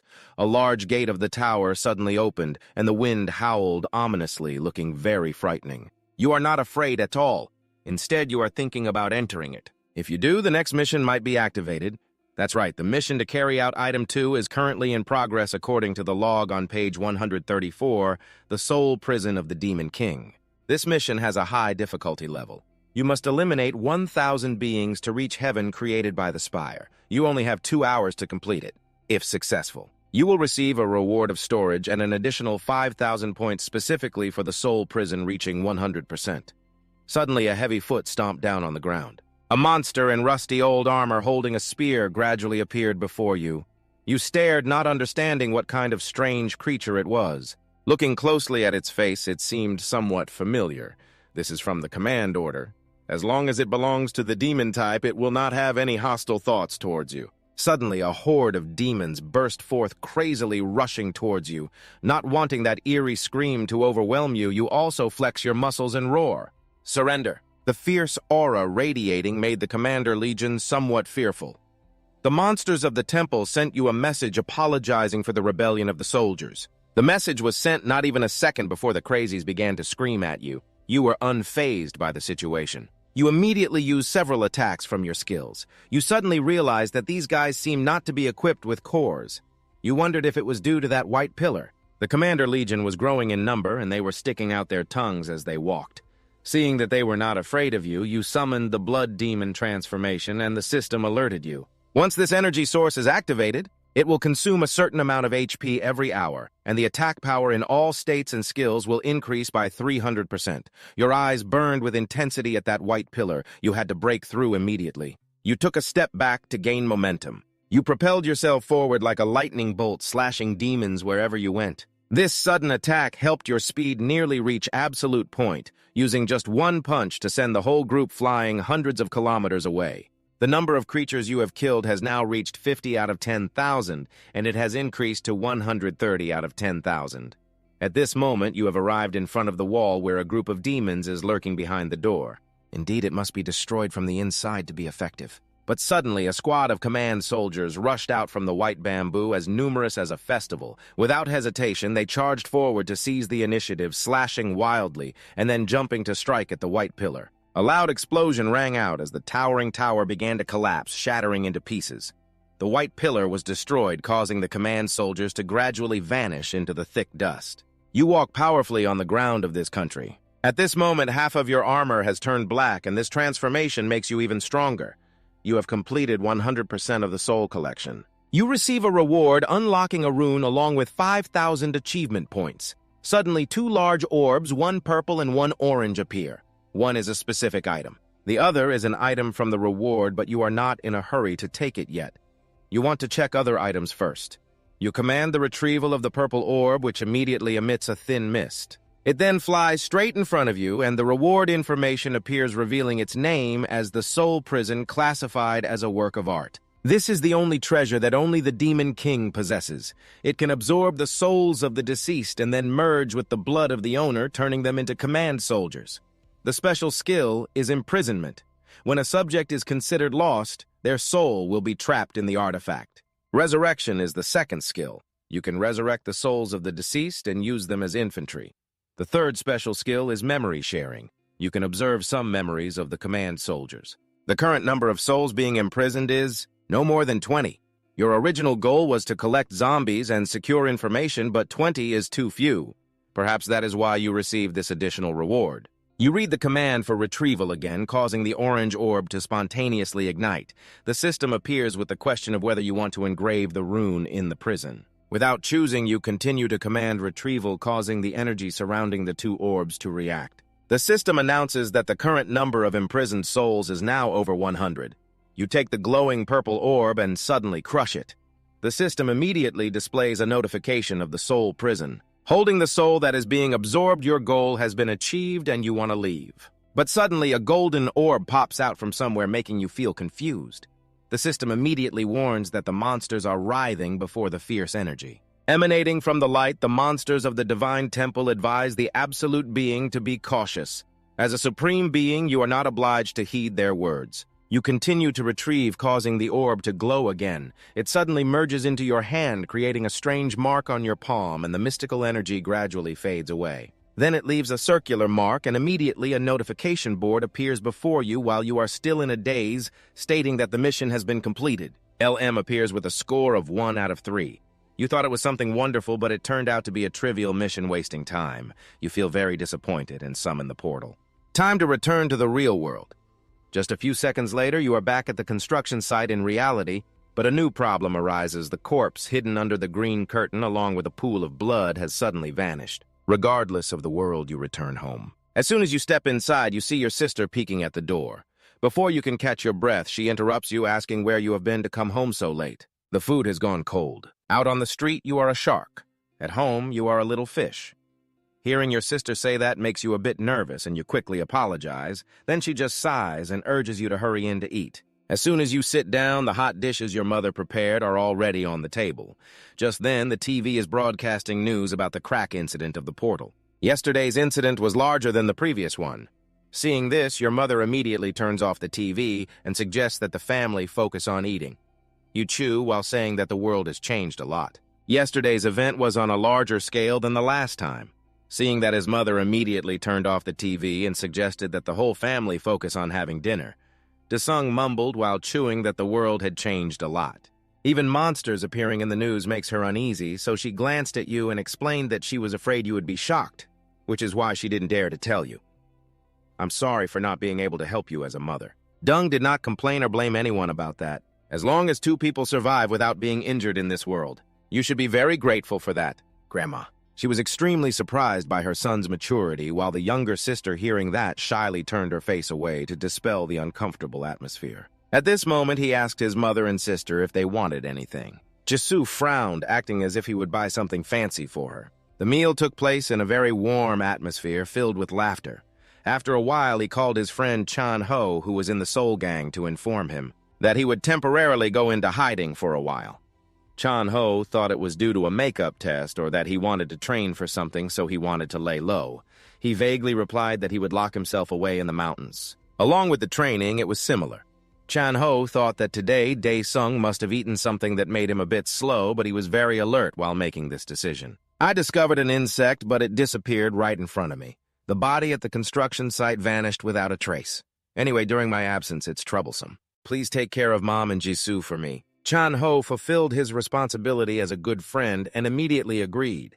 He didn't know what his best friend was planning, while Dae-sung was busy with his hands in his pockets on the roof of the building. To think of a way to lure the mastermind out into the open at the building of the Red Ghost Gang at this moment. A henchman was reporting the situation, saying that they had dealt with the body, but the way Dae-sung turned a B-class assassin into a rookie didn't seem easy. How does the boss plan to handle him? Lee Seok-yu didn't care much and told his subordinate to just leave it alone. He was eavesdropping. You will participate in this hunter test. At that time, it would be his opportunity to eliminate you, so for now, just play along to conserve energy, right? Jin Chun, who was breathing in the glass cage, also agreed. Can we start now? The brothers have been waiting for this day for a long time. I wonder if that scar-faced guy outside can hear anything through the glass. Suddenly, the doctor standing aside said, Chen, the heart rate is stabilizing. Jin Chun is very stable, preparing to proceed with the serum injection. Lee Seok-yu pretended to worry that Jin Chun would be in a lot of pain. Are you ready, little one? Jin Chun showed great enthusiasm and said he was ready since he set foot in this place. Very satisfied with that answer. He immediately signaled to proceed with the experiment right away. After receiving the order, the doctor pressed the start button and a blue liquid was immediately pumped directly into Jin Chun's vein, causing the veins in his hands to bulge. The absorption rate reached 20% and the heart rate remained stable. When it reached 40%, his face began to show discomfort to the point of grinding his teeth, and suddenly blue veins appeared on his face and eyes. At this moment, the absorption rate reached 55%. His body had exceeded the allowed limit to continue the infusion. He coldly said to keep going, prompting the doctor to warn him. He might die from that drug shock, but Lee Seo confidently asserts that Jin Chun won't go down that easily. The absorption level has reached 80%. Then it increased to 90%. Jin Chun screamed in pain, and with a flash of blue light, the absorption level hit 100%. The heart rate chart on the monitor drew a flat line, and he had already fainted in the testing chamber with blue veins protruding. The doctor trembled as he announced that the heart rate was non-existent. Chun had passed away. Hearing this, the CEO remained calm and signaled for him to shut up and feel the moment. The hand in the test tube made very slight movements, prompting the doctor to quickly monitor the chart. Suddenly, the heart rate display showed signs of life returning, which astonished him greatly. Jin Chun's eyes suddenly bulged, and with his blue veins, he shattered the test tube and stepped out, then suddenly let out a fierce roar. A wicked smile suddenly appeared on the CEO's lips. He almost disappointed him. He was very much looking forward to seeing the schedule for the next 10 days. The other side had just sent a message stating that the test only allowed everyone to use weapons and various defenses provided by the association. Realizing this, he thought if he couldn't use weapons, he could rely on his physical strength, but he would have to check this. He picked up a branch and tapped it against his hand, and just as he predicted, his protective armor was completely invisible to the naked eye. That's why. He could also bring protective items along with weapons to see how it goes. He summoned a space portal, reached in, rummaged around, and pulled out a short sword, so weapons could also be camouflaged. He regarded this branch as a type of weapon. The system immediately displayed the question, do you want to transform the short sword into a recognized weapon? Of course, he accepted right away, and the short sword instantly transformed into a small branch. The process was completed simultaneously, and this technique would also work with weapons. So he could carry his beloved blade without worry, but he still hesitated, unsure if he should return to the Pantheon in the territory of the Fire King. A desert appeared, burning bright red with trees wilting. He took heavy steps forward, not thinking he would ever return here. Suddenly, a pack of desert wolves appeared in front of him, staring at him with hostile eyes. He was completely unfazed by the scene. The system sent a mission. The item contract had a high difficulty level with 337 points. He needed to eliminate Akio's patrol in the desert and collect soul stones. The mission duration was 2 hours with a target of 1,000 soul stones, along with a reward of 500 achievement points and a sword contract. Increasing by 50%, some information about the wolves appeared. They belonged to the monster species and were warriors trained by Akio, the fifth apostle of heaven. He didn't expect to have the opportunity to test the sharpness of this short sword so soon. He immediately cut into his palm to activate the soul prison technique. At that moment, a desert wolf with a huge sword stood right in front of him. He just smiled disdainfully and said, "What's up? Your food looks different." Seeing this, the wolf furiously lifted the sword, preparing to strike him. Before it could do anything, he dashed forward and unleashed a flurry of slashes, causing it to tumble headfirst to the ground. He seized the momentum and was determined to eliminate these patrols. One by one, they vaporized into nothingness. He moved like a skilled dancer, leaping to the rhythm of battle. Now there were 33 out of 100 wolves left, gripping the short sword tightly in his hand. He coldly gazed at the remaining ones. Just as he finished speaking, the pack of desert wolves rushed forward. Suddenly, a greenish-black hand blocked the attack from the lead wolf. A muscular, green-headed wolf appeared out of nowhere. The other creatures are gradually emerging from the summoning gates, with the green-headed wolf crushing the head of a demon with a squeeze of its hand, causing the remaining ones to tremble in fear. Dedung immediately ordered them to charge forward and attack. The green wolves howled frantically and ran straight toward the white wolves, who were also filled with fighting spirit. Both monster legions crashed into each other, a true battle of monsters unfolding in the distance. Desung was busy lighting a cigarette and wondered, how can he survive while puffing on a cigarette all day? The battle of the wolf pack was becoming increasingly fierce, and a white wolf was split in half right before his eyes. Then it vanished instantly, leaving him to face the demon. Although now only weaklings remained, he still couldn't let his guard down. The wolf crossed through the flames and advanced straight toward him. A blue light followed it. Just as it swung its weapon to strike, it was chained down by the light. Strangely, that was the arm of the green wolf being summoned to protect him, with the hidden seal on their bodies continuously resurrecting the desert wolf, which was being pulled back with tremendous force. Then it was engulfed by the soul of the green wolf. These are the immortal warriors who do not even regard death as anything. The system displayed a notification that the soul stone target had reached 12 out of 1,000. Dedung immediately activated his limbs to join the battle, aiming to speed up the completion of the mission. He had already completed half of it. He had to be quick to move on to another mission. He stomped once to gain momentum and shot up into the air, leaving behind a large explosion as he soared upward at an incredible speed. With his current strength, he could easily slash through hundreds of those beasts within 2 hours, when he reached a height just enough to observe the entire battlefield. He immediately stopped and smirked with excitement, wondering if he should land there. Just after he said that, Dedung dove straight down. The wolves were still fiercely battling, completely unaware. Suddenly, a white wolf sensed something unusual and looked up to see him descending like a meteor, causing the entire army to abruptly stop fighting to admire. A blinding light radiated, followed by a powerful impact. The extreme light made the entire surrounding space turn white. At that moment, at the headquarters of the Ice Soul team, a test was taking place. A slash was driven straight into the belly of a purple monster of D rank. A girl had slashed straight up to the monster's neck. Causing it to die instantly, the system displayed a notification that she had eliminated all the monsters programmed in the machine. The purple monster gradually faded away, leaving the girl with the glowing sword, who was panting. That was Shin Choi, a member of the Ice Soul. The system also praised her for doing very well and concluded the hunting simulation process. The head of the Ice Soul team, observing from outside, turned to ask the leader. He found her recent performance not bad, but she often worries and loses focus during real combat. The guild leader replied that he shouldn't worry about that. They are currently designing a training method to address that issue. We still have about 10 days left. The leader requested that they must intensify training so that she can advance at least 2 more ranks. Only then will she have a chance to defeat the crazy dog Long Zin. From the Red Demon team, because of that bastard in the previous test, no one could score higher than Shin Choi.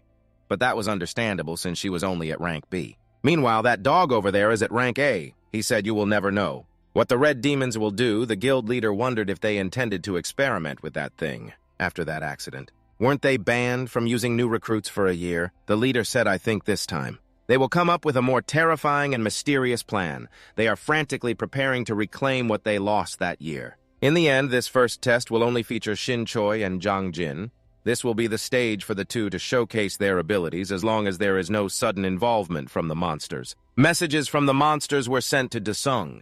The creatures of Pandemonium greatly admired the power of the Supreme Being and feared the Supreme. But they also expressed respect and admiration, as is customary. A type of monster technique was supporting him. The system displayed that the Soul Stone target had been completed, reaching 999 out of 1,000. He held the cigarette awkwardly, but didn't know how to put it out. The wolf he was sitting on groaned a few times, causing him to angrily draw his dagger and say, "Shut your mouth while I'm smoking." saying that he stabbed it a few times and the system displayed a message that the mission was completed. The contract process was also beginning to progress. He had collected 500 achievement points and the current contract rate of the flame sword was 50% of the wolves' souls. The desert transformed into floating green orbs above the pile of corpses flying toward him. The system informed him that these were soul seeds, requiring him to place them on the altar. Dedung was still puffing on the cigarette, wondering what the hell was around here that looked like an altar. He reached for the orb, thinking he would have to go searching again. As soon as he grasped the soul orb, it emitted an extremely abundant source of energy, and a pillar suddenly shot straight up from the ground, followed by a thick wall rising up. In front of him was a table with stone pillars on both sides. He couldn't help but marvel at the beauty of the orb and the altar over there. The pandemonium monster sent a message saying he was wrong for being too hasty in considering everything. He threw the unfinished cigarette onto the pile of corpses at his feet. The system announced a new mission, the second item contract, 337 points. The flame sword mission was underway with high difficulty. He needed to place the soul orb on the altar and prove his worth to the Guardian with no time limit. The goal was simply to gain the Guardian's recognition, with the first reward being an additional 20,000 achievement points. The second reward was the Guardian's blood, and the contract rate of the flame sword had also reached 100%. Dedung quickly placed the orb on the altar, causing it to suddenly glow brightly. Suddenly, something large and long emerged from the ground behind the altar. He quickly activated his alert mode to the highest level as the thing fully appeared before him. It was a giant snake radiating overwhelming power from its large, round eyes, and his eyes were locked onto each other, sparking with intensity. The system had to appear to introduce the massive creature. This is the favorite monster of Oken, the fifth apostle of heaven. To obtain the sacred artifact guarded by the Guardian, you must answer its questions. After hearing this, he stood frozen, staring at the status board, thinking he had received a fun mission, but now he had to answer a snake's questions. "All right, if you like it, I'll indulge you. Ask away," he said to the snake, ready to answer anything. Seeing this, it immediately lowered its head close to him and spoke a few words. It hissed something incomprehensible, and he bowed his head in frustration because this stupid snake dared to mess with him. He couldn't take it anymore and stabbed it right in the eye. The snake cried out in pain and collapsed. The system immediately announced that the blood entry process had been activated. He would transform into a demon. However, when this technique was activated, a specific amount of HP would be reduced over a certain period, and the attack power of skills and stats would decrease by 300%. Dedung lightly waved his hand and threw the dagger once more. This strike pierced through both of the snake's eyes, causing it to scream in rage. He held the dagger in his hand, and his eyes gleamed with a fierce light as he looked at the snake, which was swaying with its blinded eyes. He growled like a wild beast. "Don't think I'm gentle and look down on me. You must be tired of living right." Saying that, he called it a crazy snake and stabbed down at its head, making it scream in madness. Suddenly, its head swelled abnormally and then exploded like a balloon. He landed lightly on the ground, and Dedung walked away proudly, a foul smell rising in the air that made him want to vomit. Suddenly, something made him turn back. The snake was erupting with green streaks of light, regenerating as expected. Dedung immediately gripped the dagger tightly, causing his hand to be marked with streaks of blood. At this moment, the snake had completely returned in a new version with an extremely fiery appearance. It was incredibly furious, with red eyes and a wide-open mouth as if it wanted to devour him alive. Seeing this, he changed his strategy and boldly challenged it, "If you're good, come at me." He silently observed its movements to see what it would do next. Suddenly, its eyes turned red and it charged straight at him. Dedung did not hesitate to leap into its mouth. He used one hand to pry open its upper jaw and his whole body to force its mouth open, staring intently at that source of energy. A brilliant light was radiating, blazing like a large torch, sustaining the snake's life. This was undoubtedly the torch of rebirth. Suddenly, the snake lowered its head to the ground. Then it immediately raised its head to digest the system that appeared. With the lamenting cries of the monsters of pandemonium falling into despair, the demon closed its eyes and turned its head. Sensing something wrong inside, it immediately spat out a pile of slimy liquid, and among that mess was a large, long sword wrapped in chains. He disdainfully said, "This is indeed useless for a handless creature like you." The system notified him that he had collected the Fire Peak sword with a contract level of 50%. So it wasn't at the highest level to use the special skills. 1, 2, and 3 were still sealed, but for him that was enough to defeat the lizard that couldn't use the resurrection torch. Seeing him, the snake immediately opened its stinky mouth and let out a cry full of indignation. He grabbed the sword and felt excited, thinking about using it to fight against the black snake. This sword contained an incredible power yet to be fully unleashed. Swinging the sword straight at its head made it thrash around violently. Then a powerful beam of light erupted. Accompanied by a shockwave with just one slash, he easily split the snake in half, sending it to paradise at that moment. The familiar system appeared before him with a notification that the contract level of the Fire Peak sword had reached 100%, so the contract item had been completed. He received a reward of Blood Guardian and 20,000 achievement points. The chains holding the sword were also removed, and the system displayed a new notification. The Fire Peak sword presented a challenge to see if he was worthy. He had to endure the entire fire challenge within the specified time. This was something he had to overcome to fully control the Fire Peak sword, which was the Fire Peak prison challenge. The system began the countdown 239 hours, 59 minutes, 47 seconds. He had to endure being burned for 240 hours, which was 10 continuous days. Fire surrounded him and the sword and gradually grew larger. But there was no reason for him to carry out this pointless challenge. A commanding voice rang out, "Have you turned into a dog that doesn't recognize its master?" The Fire King system continued the countdown, remaining 239 hours, 54 minutes, 18 seconds. The flames were gradually burning his flesh. He dismissed the countdown while I remained calm. "Otherwise, I will chop you into 100 pieces." Suddenly, time instantly returned to zero. The challenge had ended. He still gripped the hilt of the sword tightly, even though his hand had lost some flesh. Suddenly, a voice rang out, "Master, please forgive me for not recognizing you sooner." Deshung was not angry, but gently said, "It's been a long time since we last met, Fire King. I see the Fire King still remains here." He guessed it hadn't been demoted to pandemonium at the very bottom of hell, where the departed gathered in an endless pit with nothing but. Darkness enveloped the system, reappeared with the cries of the pandemonium demons. They were banging against the wall of darkness, begging him for release. The Fire King also immediately lamented that since he had lost, it had only waited for the day it would disappear from this world. Deshung asked if it hated him. It replied firmly, "No, if that was your choice, I would gladly accept. The only thing I resent is that after you left, it seems you still do not understand the issue." The Fire King quickly explained that one day unidentified entities broke through the walls, and while the Lord of Hell was absent, they took advantage of the moment when the demons were weak. They destroyed Hell, sealing time and space. Hell was not enough to satisfy them. They banished the demons to pandemonium, and I could only watch the demons being defeated. The demons were devoured by a giant white snake. I had lost my ego and could only sit there watching time pass meaninglessly as fortunately. "You have freed me with all due respect," the Fire King said, then quickly wondered what wind had brought Deshung back here. He did not hesitate to speak directly to the point, "I need your help," and what help was needed would be revealed later. He asked it about the golden orb present before him, which it also did not know what it was. But it could sense an unusual source of energy from it. This energy source, similar to the energy source of those unidentified entities, since it itself does not know what it is. It constantly warns Deshung regardless of the warnings. Since the system has never disappointed him, it's best to just collect it like this. As he crushed the golden orb, the system displayed a notification that he received an item to enter 2 out of 3 orbs, which immediately transformed into a seal on his hand. Perhaps when he obtains all 3 of them, it will grant him access to somewhere. The mission has been completed. The system popped up again, asking if he wanted to leave the Pantheon.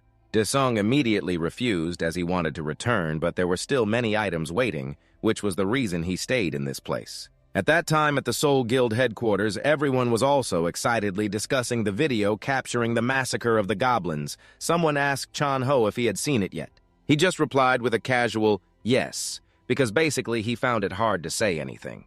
Suddenly, a man wearing glasses appeared and asked Captain Chan Ho if he was free. Seeing this, he quickly wondered what the director wanted with him, as the staff was fervently discussing the hot video of the Goblin Massacre. Online local hunters were also searching everywhere for that mysterious person. Everyone was curious about the identity of that individual. However, they could not find any information at all. The director walked into the office and called Chan Ho outside to have a private chat on the rooftop of the headquarters. While puffing on a cigarette, the director asked why Chan Ho was present at the scene but didn't gather anything.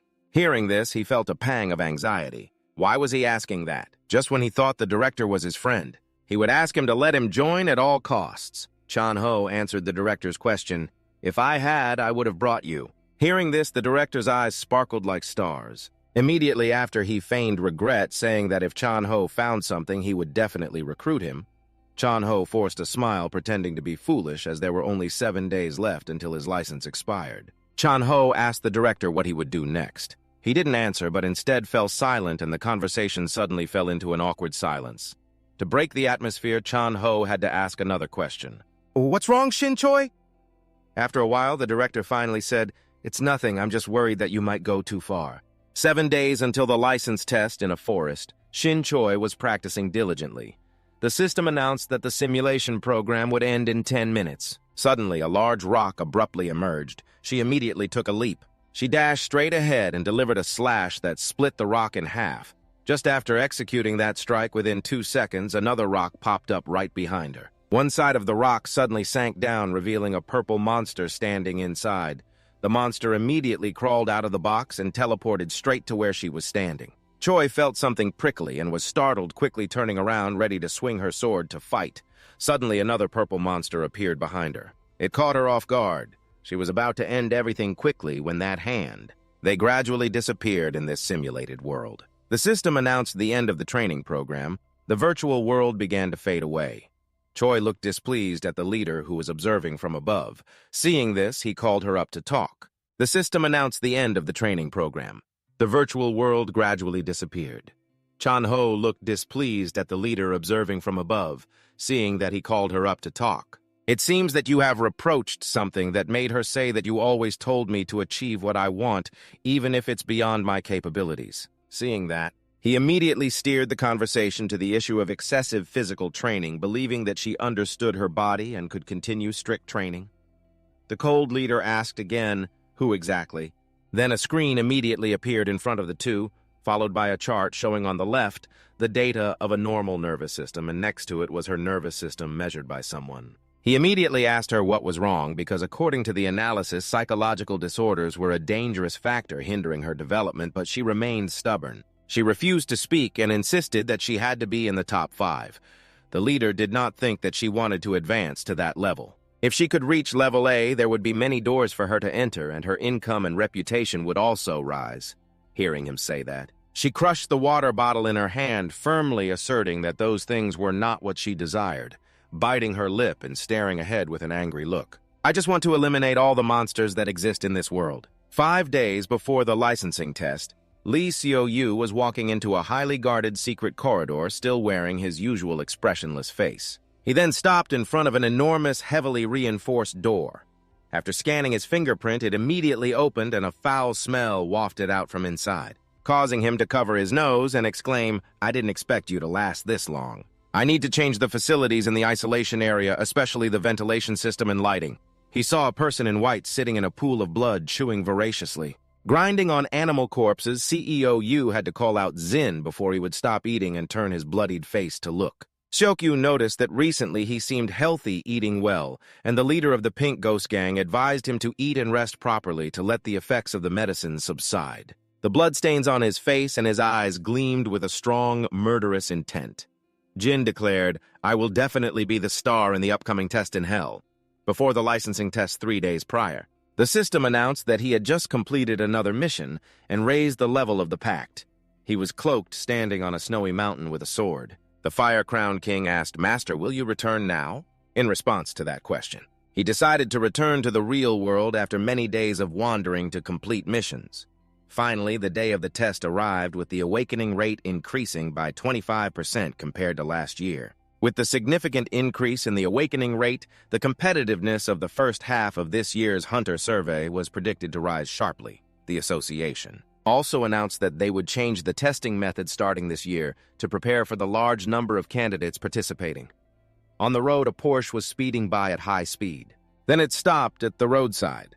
Seeing that the reporters rushed out to take pictures, CEO Yu and Jean appeared on the red carpet, welcomed no less than A-list celebrities. A reporter from SBC immediately approached to interview the person next to him, asking if he was the rookie used for the year. This time, "Do you have any predictions about the ranking of the Pink Ghost Gang in this exam?" Another reporter chimed in, mentioning the wrongdoing of the Pink Ghost Gang 2 years ago. That prevented them from participating until last year. "What do you think about your first warrior?" After 2 years, Xiaogu felt extremely uncomfortable with this question. because he had been harassed right at his doorstep like that. He only replied that it was an accident, wondering why the reporter couldn't leave him alone and continued to press with the word accident. Wasn't that a bit unreasonable? He only replied that it was an accident. What was that reporter thinking? Letting him be, he continued to criticize using the word accident, and wasn't that a bit unreasonable? It seems like you are avoiding responsibility.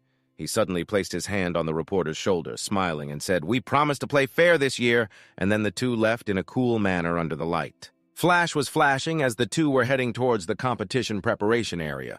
The phrase was said that he should have just ignored those guys earlier. Seok-yu suddenly stopped and said he was really glad that the kid was still enjoying it, but he shouldn't show too much excitement. If it got out that he was using drugs, it would be a big problem. While they were talking, a tall man wearing a mask suddenly appeared behind the two. The man said he was very curious to know what the trouble was. CEO Yu glanced back and immediately recognized that it was Director Hwang Yuni, the leader of the gang. He mocked his masked appearance, saying he looked like a gorilla. But he just smiled brightly, saying he had to disguise himself like this to avoid the reporters. And he didn't forget to throw a jab at CEO Yu, saying, unlike someone who had to perform in front of the cameras. Hearing the sarcasm, he pretended to be indifferent, but inside he was furious. Hwang Yuni adjusted his hat and looked at Jin, who was yawning like a junkie. Inside, he was radiating quite stable energy despite having a lot of impurities in it. It seemed that the drug had been significantly improved. Seeing Hwang Yuni staring intently at his fighting rooster, CEO Yu immediately stepped in between the two to remind them. "The test hasn't even started yet. Why are you staring at him like that?" he calmly replied. "I'm afraid our rookie will also be implicated if you bring someone here like the dark history from 2 years ago. I hope this time it won't repeat itself." Seok-yu immediately agreed with him and led Jin away right after. After walking a distance, the fighting rooster dared to glance back. Jin was annoyed, wondering who that dirty old man was to dare look at him with such a judgmental gaze. Seok-yu then asked him to hold back his anger to focus. The only thing Jin needed to care about right now was that Choi was preparing to pass by. She walked right in front of him, glancing back at him, and he said, "She is Shin Choi, the rookie who is prioritized for all resources." Even so, in his eyes, she was just a pawn. Seok-yu said, "Jin, whether she is strong or weak is not the issue. The issue is the gang and that old man. They are putting all their effort into her." He was not only unafraid, but also extremely excited about the taste of destroying her. It would be truly worth it. Hwang Yuni was also cautiously pondering. Let's see what tricks they plan to pull in this test. But he also had great confidence in Choi.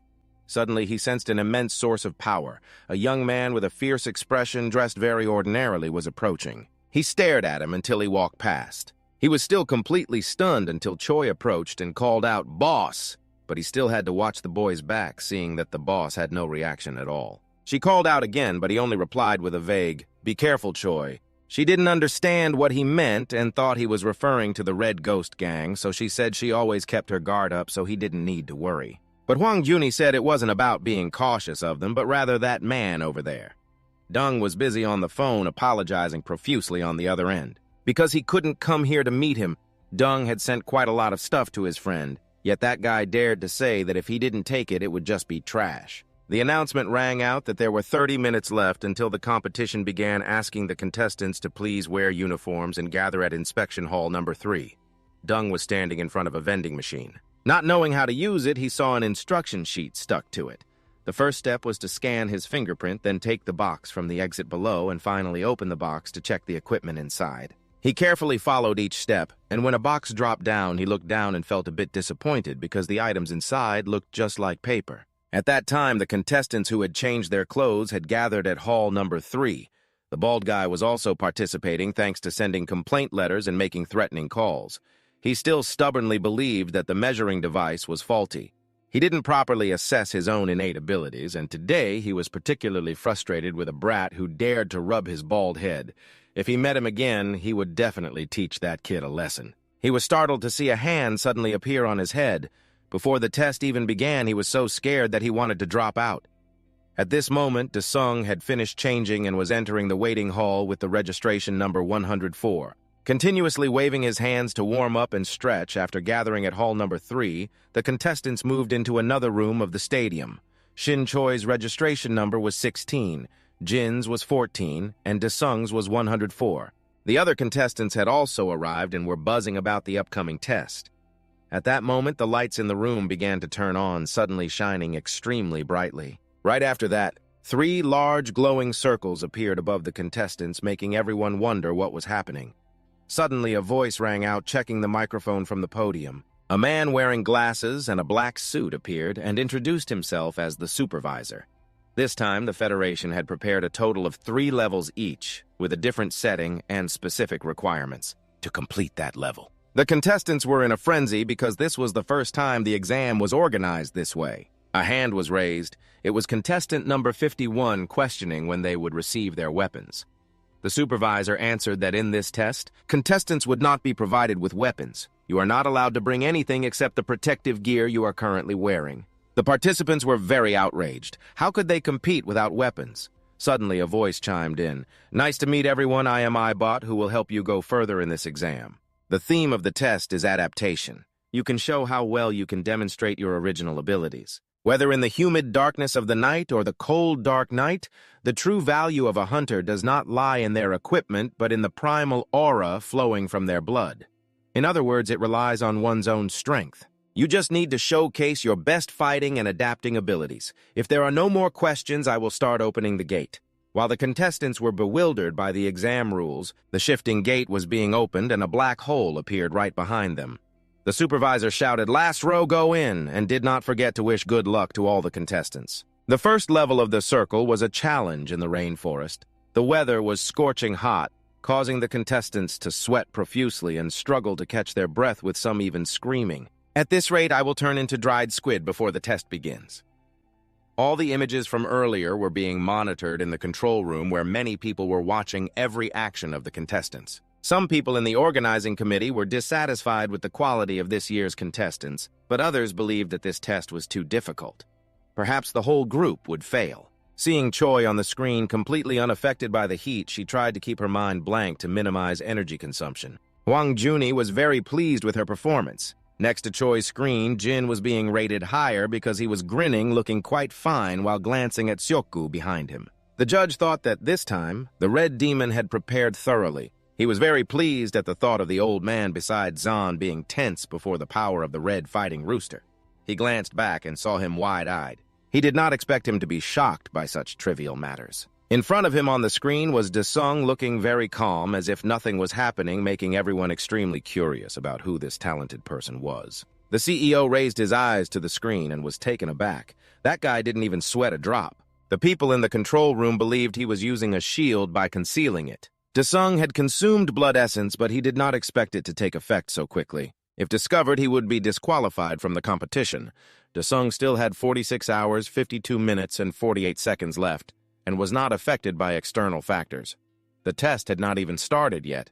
Many contestants had already, "I can't stand this heat." A pink bracelet suddenly appeared on each person's wrist, and the system announced that the first level's requirement was to hunt down 20 goblins. Damdung was completely confident in this challenge. As soon as the starting command was given, he immediately dashed forward like lightning, causing the other contestants to frantically chase after him, all determined to complete this task. Someone stumbled and bumped into a rock, causing him to fall forward, cursing non-stop, when suddenly he saw a stream of groundwater shooting up. Thirsty and parched, he lunged for the water like a fish out of water, but as soon as his hand touched the cool water, he felt something was off.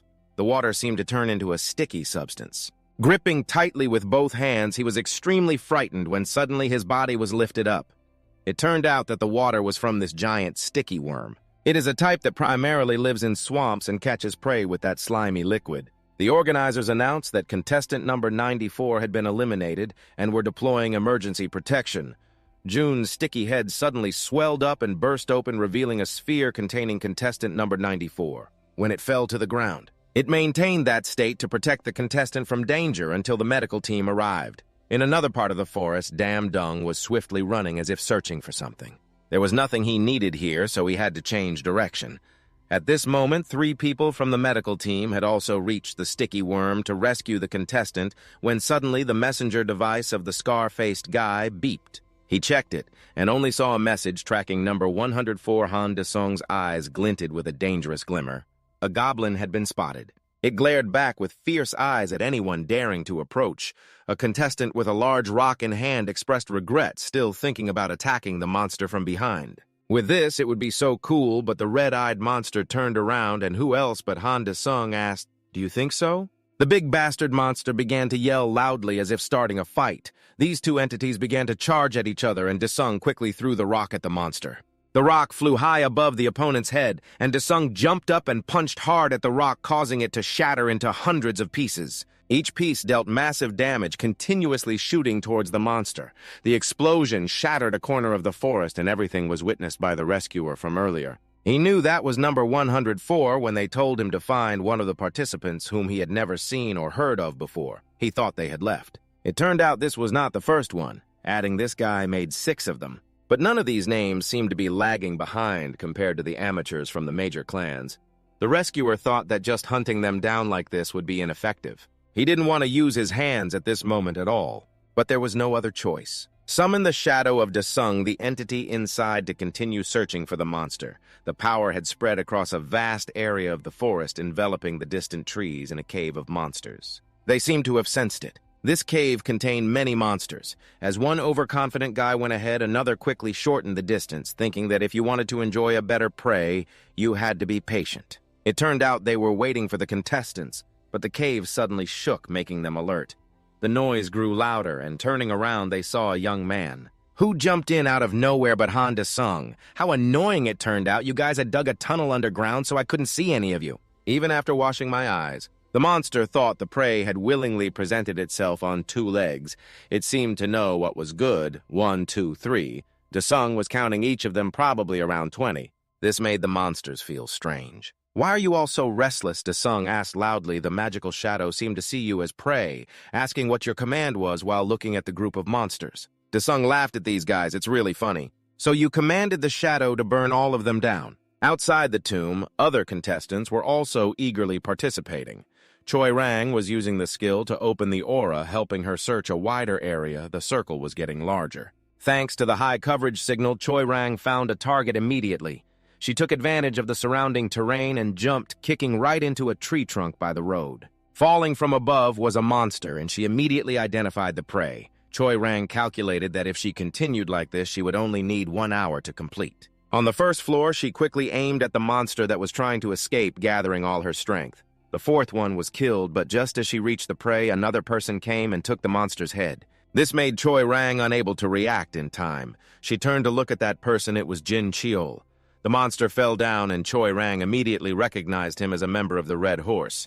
Jin Cheol confidently flaunted his looted trophy. Choi Rang was furious, stealing someone else's prey. It was only the Red Horse. Jin Cheol retorted, "They were competing with each other, weren't they? There's no way that belongs to you, right?" He mocked her, saying she was dumber than a fool. Choi Rang didn't take this guy seriously. With someone following her and stealing everything she found, it was really annoying. She continued speaking. "Isn't the trait of absorbing others' colors a tradition of his family?" Jin Cheol wouldn't back down. Since when did her family take being a fool as a tradition? 2 people, 2 rival families. Jin Cheol was furious. Should he just kill this bitch? She was more annoying than he thought. If he did that, at least he should let her live until the 2nd round. Choi Rang left after giving a light laugh, sending a friendly greeting to Jin Jun, telling him to play alone, head in the ground. Jin Cheol was so angry his eyes turned red, wanting to kill her. Just as he was about to charge, a loud explosion from afar shook the entire forest, making both of them stop arguing to check it out. The big explosion caused both Jin Cheol and Choi Young to stop their fight and turn back to look due to its powerful impact. The explosion seemed to devastate the entire forest. Smoke and fire erupted fiercely. The event occurred a few minutes ago, and the character responsible was none other than Han De-sung, who had just commanded the shadow to eliminate all the monsters. The flames were eagerly waiting for orders. "Please give the command, Master," and contestant number 104 did not hesitate to say, "Burn them," the system of De-sung announced. The first special ability of the Hellfire Sword was activated after receiving the command. The flames were burning more vigorously. The first special skill of Hellfire had been activated. With a loud roar, a stream of fire erupted, rushing forward like a dragon. And the ones directly hit who else but the ferocious monsters in front, attacking head-on with such destructive power. It's no surprise when it created a gigantic shockwave that echoed throughout the forest, witnessing that horrifying and magnificent scene. The staff of the prosecutor's office could hardly believe their eyes. The system announced that contestant 104 had met the conditions to complete the first floor and was being coordinated to the second gate. No one believes how this could be possible. The inspection has just started not long ago. How could the answer be completed so quickly? The entire office began to stir in front of the mysterious talent. Start issuing orders to carefully review the candidate's file. They must recruit him quickly. Send the contract conditions over here. Director Hwang Juniel also truly did not expect. He knew that the boy would exceed everyone's imagination, but he really did not expect it to be to this extent. Leader Seokgu witnessed this and frowned, seemingly unable to believe that such a powerful character existed. Seokgu quickly left, leaving everyone astonished. His gaze seemed to have some scheme. There was a hint of jealousy on the screen, still showing the explosion scene. The core staff were also gaping at the strength of the guy who had destroyed their previous testing machine. Secretary Jiang was shaking her head while Mr. An was in shock beside her. "Did you see that? I told you he doesn't look like an ordinary person." The young man was also frowning. "I know." "Please stop shaking," Lee Seo said. "Is that Jin Sang?" To confirm, he asked again to the two colleagues beside him. Right. Looking back, the two were also wide-eyed. "Yes, that's right. It really is Jin Sang. Why is that old man here?" With his small frame, he was holding a huge axe that was twice his size, looking around among the fallen monsters. He spotted a monster that wasn't completely dead, so he approached and aimed the axe at it, as there were still many that were not fully dead, 1, 2, or 3 of them. So that makes 11 monsters. It was indeed wise to follow that kid. No, number 104, the staff felt helpless and speechless at this coward. "Isn't that cheating?" Someone else said, "No, the theme of this test is adaptation. From the beginning, he was an ordinary person who had never awakened, so why is he participating?" Jiang turned back, beaming. "That day, Han De-sung destroyed countless measurement chains, Mr. Unopposed. Sorry, but what does that have to do with this? That's why there are rumors that he wants to invalidate the measurement results because he had a broken chain," he added, confused. Jiang thought that it was said a large number of complaints were sent to the organization, wasn't it, because of that? After losing patience listening to the explanation, he tapped Jiang, "Wake up." Lisa thought that even if the superiors were not doing their job properly, it was still somewhat sudden for the branch manager to appear. He sincerely apologized. For not doing the job properly, causing all three to be startled, they all knew they had misspoken and turned to the person. "Sorry, branch manager, you have arrived." He also informed them that he was the one who brought Jin Sang to participate in this, causing all three to look up and ask, "Why suddenly?" Then the branch manager recounted. 3 days ago, he received a report that he was caught trying to break into the gate with a bomb wrapped around his body. Jiang was surprised to hear this. Don't tell me he intended to commit suicide because he couldn't awaken. The manager quickly corrected him, saying that a few years ago a family had died because of the gate fracture. Surely he wanted revenge. Everyone fell silent after hearing this. It seems they didn't think the story was that deep. Lee Sa-ho believed that if they continued to care for those in tragic circumstances, sooner or later the system would collapse. After hearing this, the others whispered among themselves as if to mock that somewhat serious statement, making Lee Seo-ho feel embarrassed. "I said something wrong." The branch manager comforted him, saying, "No, you're right, that is impossible. But he is the one behind that person. His salary will be reduced for 3 months, but he is still very lucky to find such a bright gem." Suddenly, the main screen flickered. The system was unstable. What's going on? The screen is malfunctioning again. Call the IT team.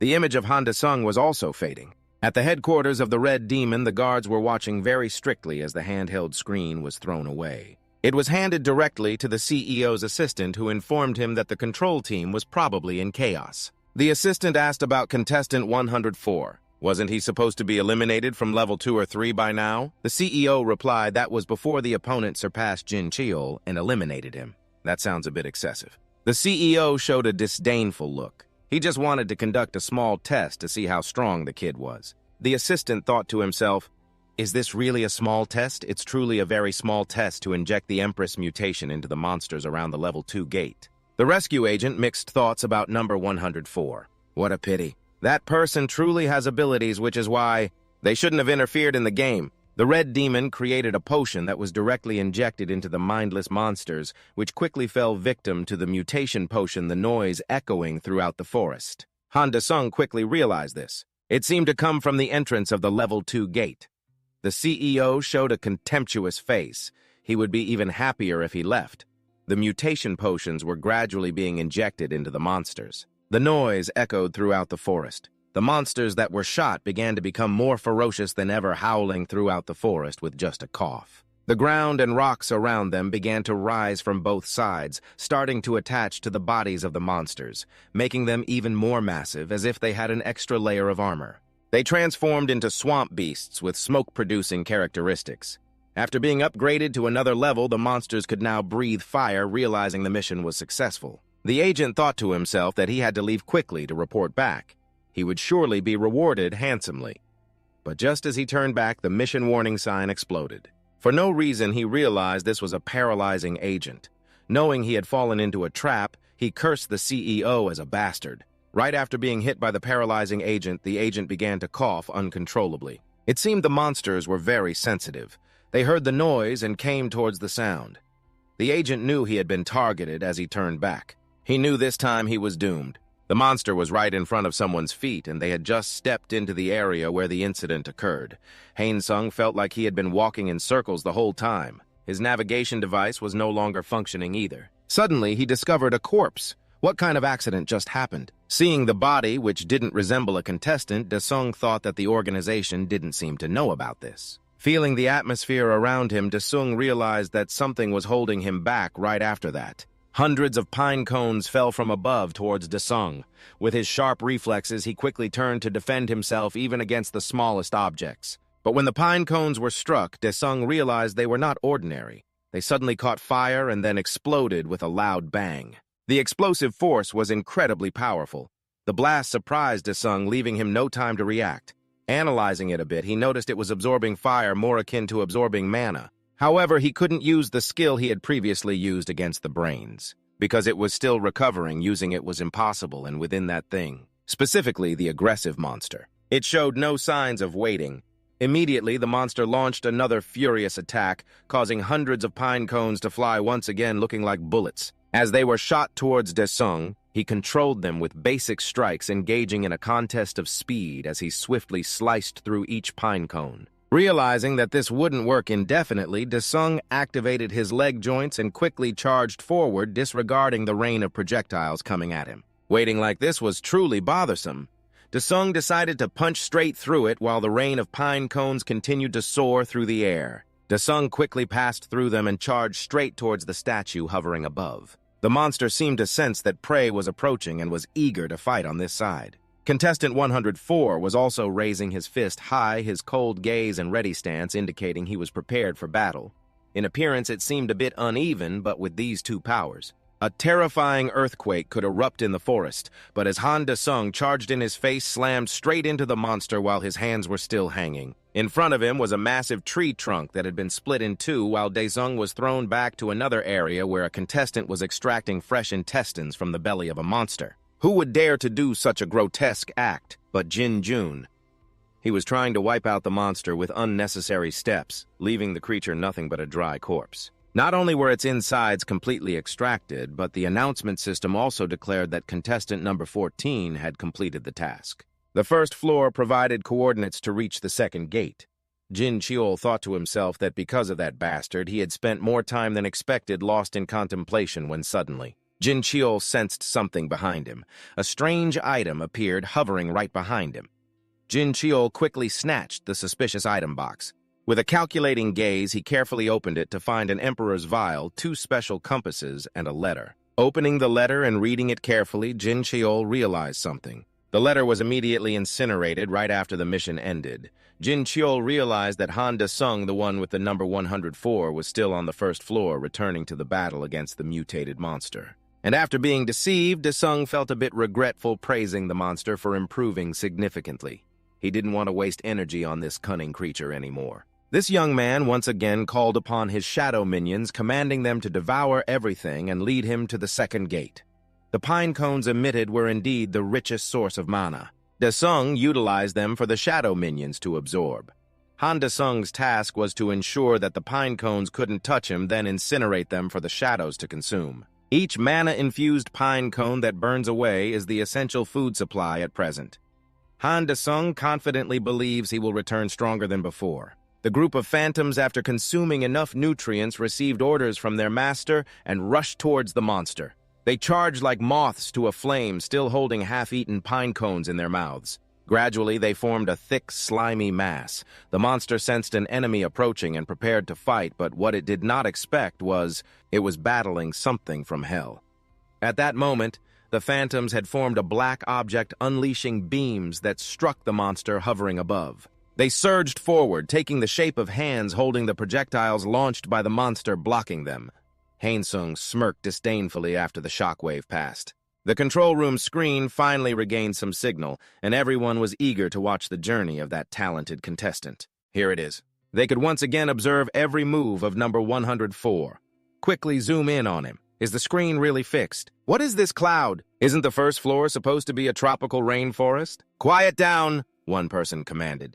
Now the image of the ferocious monster truly appeared, leaving everyone astonished. They couldn't understand why this creature was here. What is that thing? How could something like that appear in the test? What is the examiner thinking by setting this up? From afar, the branch manager also recognized this as an invasive species. His expression was tense as Yang asked the director if this was all right. It looks like a mutated species. He inquired whether they should stop it. Is there any emergency defense unit near Desung? Lisa coughed and quickly ran to the manager. She whispered that they had confirmed the signal from number 104 and had sent someone there. He suggested stopping the test for number 104. The branch manager hesitated, but for the safety of the contestant, seemed to have no other choice. But just as he was about to make a decision, Ajiang exclaimed, "Wait, did he really defeat it?" Back to the battle, the phantoms received their orders and pounced on the monster with thousands of arms, dealing damage with the fire-infused pine cones as the monster took hits from all sides. Gradually, the layers of stone on the monster began to fall off as expected. An explosion occurred, creating a smoke cloud like a tornado in a section of the forest. Seeing the smoke was also a testament to the battle. The staff were all astonished while the manager observed, unable to determine the readings beyond the limits. He thought it was a technical error. Though still vague to him, number 104 was a monster beyond imagination. Ajiang still couldn't believe he had truly blown it away. Incredible, right? Another staff member rebutted, "What's so incredible about it? In terms of results, this has nothing to do with the test at all," she meant. It seems Ajiang still hasn't grasped the situation. Open your eyes and see Youngjin Cheol will reach the second gate first, ignoring the two girls who were staring each other down.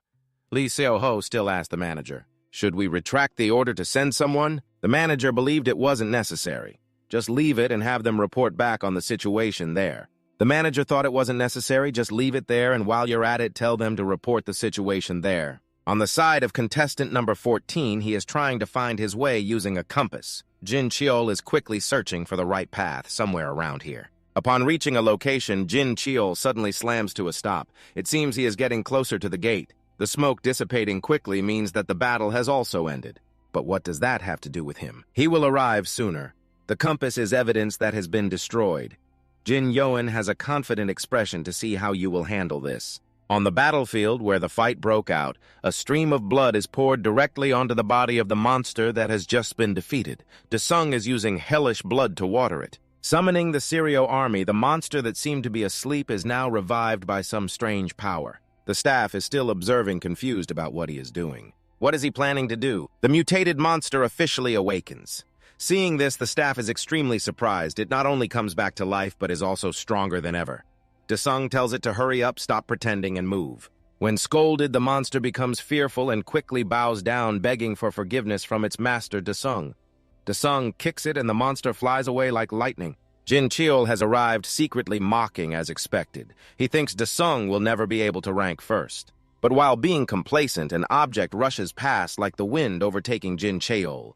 Before he can be shocked, the object has already zoomed past him and surged ahead. Jin Cheol with messy hair does not understand what is happening. What is wrong with that guy? Outside the headquarters of the association, after hearing the cheers and exclamations from the staff inside the snail vehicle and its subordinates return after their scheme. By now, the snail vehicle is still confident in its own scheme to harm others. It thinks the fun must have ended. What welcomes the snail vehicle back is the sight of Jin Cheol, whose hair is a mess and his face is in a disheveled state, looking unbelievable with a dazed expression. This is the consequence. After taking a beating from Han Desung, the snail vehicle realizes that Jin Cheol has failed to complete the mission. It silently curses him as a fool. The specific event happened a few minutes ago. Contestant 104 Han Desung, after subduing another capable subordinate, is riding on its head while looking around because the monster in the forest knows the way very well. Desung immediately recognizes that right ahead is a shortcut. He quickly takes the initiative to clear the path, ordering the Rockhead to keep going straight. Desung continues to summon the Fire King. The flames quickly engulf the torch. An entire stretch of forest is set ablaze. It turns out this is Desung's quick way to clear the path while controlling the flames. Desung orders the Rockhead to stop standing still and to run quickly. So, both the master and the subordinate pass through the forest with the Fire King's flames still carrying out the mission. The control room witnesses the magnificent scene and wonders. Is number 104 using some kind of summoning technique? What the heck is that? What technique is he using that they have never heard of?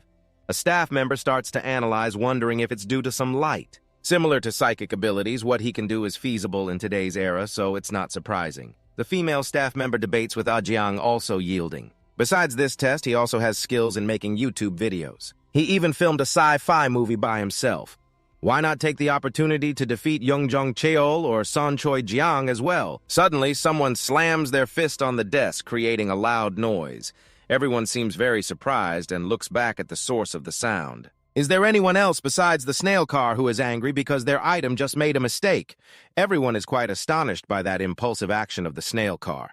Lee Seo Ho immediately intervenes, saying if he continues to behave like this here, then... But the snail car doesn't seem to care. All he feels now is anger. The loyal secretary quickly stops Lee Seo Ho, asking him not to come any closer. Realizing he might have been a bit rude, Seok Jun turns back and apologizes, saying he was just a bit too excited about an overly amazing performance. Anyway, Director Hwang Juniel from afar looks quite satisfied, no matter how cunning he is. He didn't expect this to happen. Oh, he remembers Choi Hyun. It seems she is about to arrive too. Back at the test, Jin Cheol finds himself being overtaken and curses, "Damn it!" Right behind him, Choi is also quickly running over. When he turns around, she is already close behind. So now he runs with all his might, no longer daring to take it easy. Arriving at the second gate, this is a battlefield on a magnificent snowy mountain. The first floor is hot, the second floor is cold. Do they lack imagination severely? Desung comments and turns back to praise his new subordinate. "You did very well."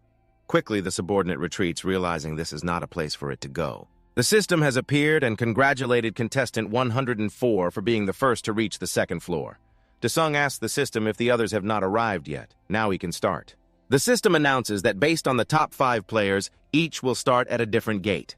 Now it will reveal the requirements to complete this second floor. The system introduces the next terrain, conquer the snowy peak, and then sends best wishes.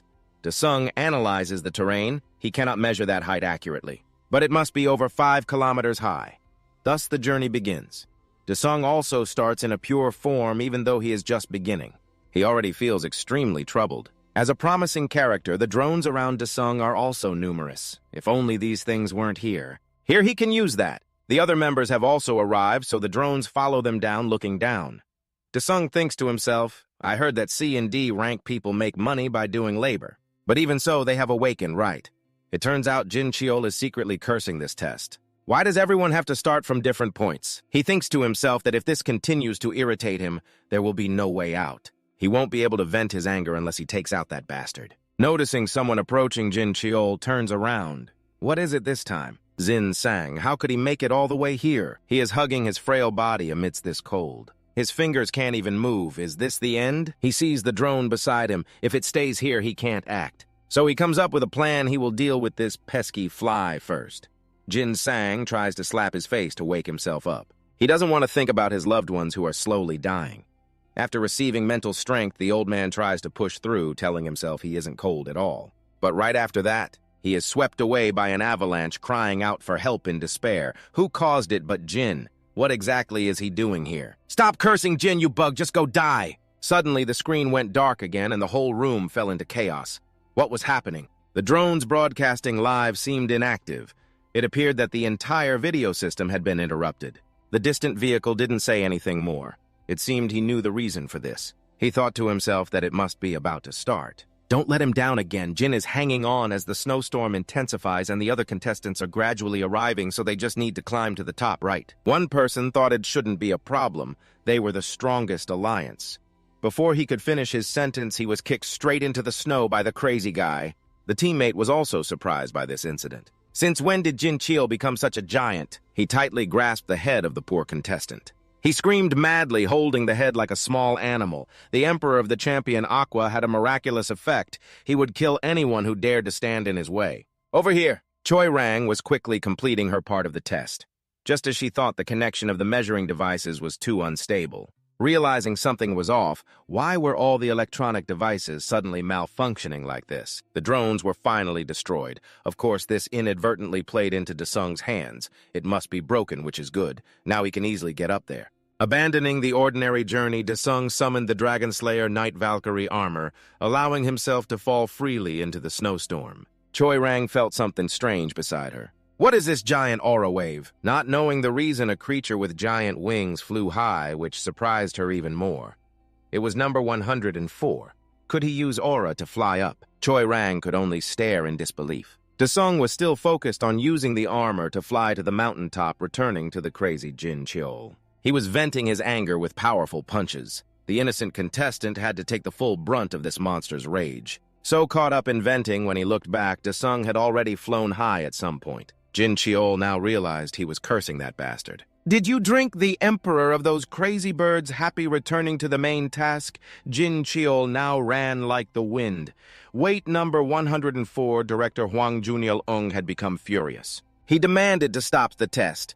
He asked the branch manager wasn't the top priority, the safety of the contestants. Manager, please, Hwang Juniel-ung, just wait a little longer. They were trying to investigate quickly. A mocking laugh echoed those who were about to become hunters. Yet they didn't dare to take risks. He didn't believe they could become true hunters. The distant vehicle turned back. The manager didn't think so. Caught between two powerful forces, the branch manager could only echo a sound, unable to say anything. Director Hwang Juniel-ung suspected this was a trick you set up. Lee Seok-do neither denied nor accepted, only stating that, isn't it better to let a weak hunter avoid becoming a true hunter? Why is it that you are too soft in teaching them, Mr. Hwang Juniel? Even the managers and staff see the intense battle and cannot intervene. Director Hwang Juniel is now so angry that the veins on his forehead are bulging. You should quickly retire, old man. At the test at the gate to the 3rd floor, someone was already standing there. Indeed, it was none other than Han De-sung. He was contemplating whether to end it all right then. So now he just needs to walk through gently. Below, Choi Rang is still fiercely climbing up. Even Jin Cheol has to cling to the primitive way in the heart of the snowstorm. A contestant's arm forgotten has surfaced. It turns out to be Jin Sang. He struggled a lot to dig through the snow, enduring the bone-chilling cold. Jin Sang is crying. He has won again. He hasn't died yet, so he has won. The harsh reality is still too cold. Quickly go down below. The system notification reveals the requirements to complete the 3rd floor. Be careful while moving. Do not let the monsters attack. Defeat the monsters to earn points. You need 1,000 points to complete. Good luck! After passing the 2nd floor, Choi Rang is still breathing heavily from exhaustion. Here, darkness is completely enveloped. She must be cautious until she gets used to the dark. A voice rang out from behind. Hey, Choi Rang! It was the monster Jin Cheol asking if she had seen the flying creature earlier. Choi Jung realized it was young Jin Cheol. He still hasn't. Satisfied with his anger, he praised Choi Jung for being quicker than him. Luckily, she didn't bother to respond to this guy. Stop boasting and go your own way. Hearing that Jin Cheol seemed even more irritated. Choi Jung's concern now was just a reminder to be careful, as she thought on the 1st and 2nd floors. Number 104 has always been the fastest, but on this 3rd floor, looking down at the aura meter, it was still malfunctioning. This made it impossible for her to know the danger behind her. Soon after she received a wound in her abdomen, it was Jin Cheol. He had intended to eliminate number 104 first, but it was just her bad luck. Choi thought she could only curse this crazy bastard. The fireball technique was activated. Although the firepower was weak, it functioned like a missile. Han De-sung was the one who activated it to fight against the troublesome monsters on the 3rd floor. Quickly, he ordered the Fire King to take care of them. The Fire King immediately complied and acted, incinerating each monster. Han De-sung didn't need to exert any effort yet. He was still not satisfied. He thought the Fire King was taking too long just to defeat those trivial monsters. But when checking the score meter, it still hadn't increased. Realizing something was off, De-sung looked around. For now, he would deal with any enemy he saw on the way. In the management control room, the branch received a notification that it still couldn't connect. The sly one thought to himself that mixing the coefficient of a hedgehog into Empoleon was a wise decision. Looking back at the director, he felt sorry for Hwang Juniel. Even if Choi Rang survives, she will either live a crippled life or live half-mad after being ambushed by Jin Cheol. Blood from Choi Rang was continuously flowing out. She angrily checked, "What the hell are you doing? This bastard Jin Cheol thinks he has to hide anything. He thinks she will be an easy target because she is just a weak little girl, but isn't that the aura shield? This bastard Jin is hanging around. What is there to hide? He thinks she will be easy to deal with just because she is a weak little girl, but isn't that the aura shield?" Immediately, Choi kicked straight into the face of that damn bastard. This counterattack sent Jin Cheol flying away, making him even angrier as he cursed Choi Young, calling her a bitch. Just as he was regaining his composure, Choi Young quickly ran away. Jin Cheol laughed mockingly, saying that Hwang Juniel had taught him how to play hide-and-seek. "Because you are too weak." Choi Young quickly hid in a corner to brace herself. Her injuries were too severe, and she was hastily using her healing abilities, needing to hurry because that guy was still around. But the creepy Jin Cheol was not easy to escape. He appeared like a ghost and found her. Choi had to fight back. She quickly grabbed her shirt and threw it at Jin Cheol, planning to kick him straight in the groin next. Hit in a sensitive spot, Jin Cheol screamed in pain, followed by a strong elbow strike to his face from Choi. Blinded by the shirt, Jin Cheol kept getting hit mercilessly. With his suspiciously large build, Jin Cheol staggered, trying to regain his balance, while Choi corrected him, saying her name was not that of a brat. She was Shin Choi, the Ace of Sun. Another direct punch to the stomach sent Jin Cheol reeling, blood spewing from his mouth. The force of the punch was so strong that Jin Cheol was knocked far away like a whirlwind, and then he lay sprawled out. With his stomach injured and blood oozing out, Choi thought to herself that she had heard people were becoming more disgusting and filthy than monsters, and now she believed it. The leader's words were completely accurate. Spitting out a mouthful of contempt, Choi Young hugged her wounds and left. Director Hwang Juniel thought to himself outside that he did not raise his child to be weak, while Daesung was still struggling with the scoring computer. "This thing is completely broken," he cursed, silently wondering what the hell those people were doing. Should he just go ask directly? Daesung left after taking down another group of monsters, but his score still didn't increase. Shin Choi wondered why she didn't see the other contestants. A certain entity flew towards her. It was Jin Cheol, as relentless as a starving ghost. He had quickly recovered and came to continue the fight, making Choi realize that this time it was not going to be good. Jin Cheol gritted his teeth and called out to Shin Choi. This time she decided to run away, panicking about what he had done. She was sure she had killed him, wasn't she? Before she could think it through, Choi was blocked by Jin Cheol right in front of her, causing her to fall hard to the ground. The monster Jin Cheol, after catching his prey, continuously punched her mercilessly. Poor Choi Young was beaten to the point of tears, blood streaming from her nose. Jin Cheol's veins bulged as he urged her to fight back, "You bitch." He would make her taste suffering before she died. A strong punch to Choi's stomach left her in pain, unable to utter a word as she begged him. Jin Cheol said maybe someone would hear and save her, but Choi Young still couldn't say anything. Jin Cheol laughed mockingly, saying that he had destroyed all communication devices and pretended to apologize. With a sudden jab to her eye, Jin Cheol unexpectedly lost his sight. Blood poured from his eyes, and he screamed, "That bitch." Choi Young was trying to get away. He would recover soon. She had to escape quickly. Indeed, that was the case. Jin Cheol's eyes were recovering very quickly. Choi Young was trying to muster her last bit of strength to move, but she couldn't move fast enough. The recovery speed of that monster. She was quickly caught again because her presence reduced his recovery rate by 2 times. Now she should just go die. Jin Cheol cursed her as he prepared to strike a shout, made him stop asking what the hell he was doing. Daesung witnessed that scene. He immediately asked Jin Cheol what the hell he was doing. Jin Cheol was delighted because number 104 had appeared right in front of him. He immediately changed his target and released Choi Rang. Jin Cheol laughed maniacally, greeting 104, who was also looking for him. He disappeared quickly, planning to use this technique against Daesung like he had with many others. Indeed, he appeared right behind Daesung, waiting for a moment when he wasn't paying attention to strike. But if it were that easy, he wouldn't be Daesung. He skillfully dodged Jin Cheol's sneaky punch, which missed in astonishment. Jin Cheol became even angrier, wondering how Daesung could approach Choi Rang and ask Han Yui if she was okay. It must hurt a lot, Han. Looking at how she was gradually recovering, could she be a healer? He thought to himself, turning back to the one who caused all this. Daesung gave him a sidelong glance, still not recognizing who was standing in front of him.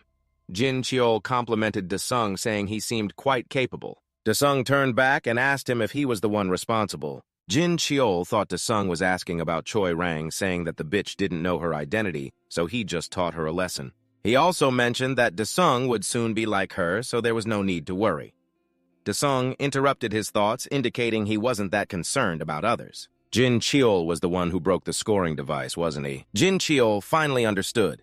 He didn't bother to answer. Instead, he summoned his power to assert that he had done it. Desung looked back at the malfunctioning watch on his wrist and realized it was this guy who caused it. He claimed he had completely forgotten about the emergency protective ring because it was broken, so just accept it. Before he could finish speaking, his thick face was met with a punch that crushed his nose. Jin Cheol was knocked away once again in humiliation, unexpectedly ambushed like he had done to others. Jin Cheol held his face in pain. Damn it, Desung was now truly angry for wasting too much of his time summoning the fire element. Jin Cheol didn't expect his opponent to be so formidable. The flames quickly rushed towards that grotesque figure. He still had confidence. How dare he use such trivial things to fight against him? But he was mistaken. His eyes widened in shock at the sight before him. Desung was protected by the Demon King, the Phantom Fire King, and countless other mysterious figures. Desung was furious.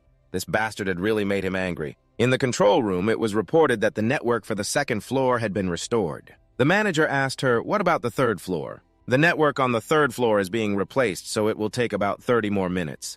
The manager ordered to send a security team to the second floor and guide them to the third floor. A Jiang quickly received the order. The snail was still calmly drinking tea, unaware of the situation. "Manager, relax a bit. Aren't they all candidates for hunters?" Director Huang Juniel was still worried watching the snake-venomous snail. The control room door quickly opened and staff entered to report to the manager that he received a call that someone had been killed and many others were injured on the second floor. Hearing that, the manager was stunned. What the snake-venomous snail also heard it and seemed very pleased because the plan was somewhat successful. Huang Juniel was equally worried. The news report had already covered this issue. The hot news had been more than an hour since the image transmission system at the Hunter test was interrupted. Chan Ho in the office recognized that it was where Desung was testing. He immediately worried for his friend and had to go there first. Returning to the test was the heavy breathing of someone running with all their might. This time it was Jin Cheol, a demon. That name was not human.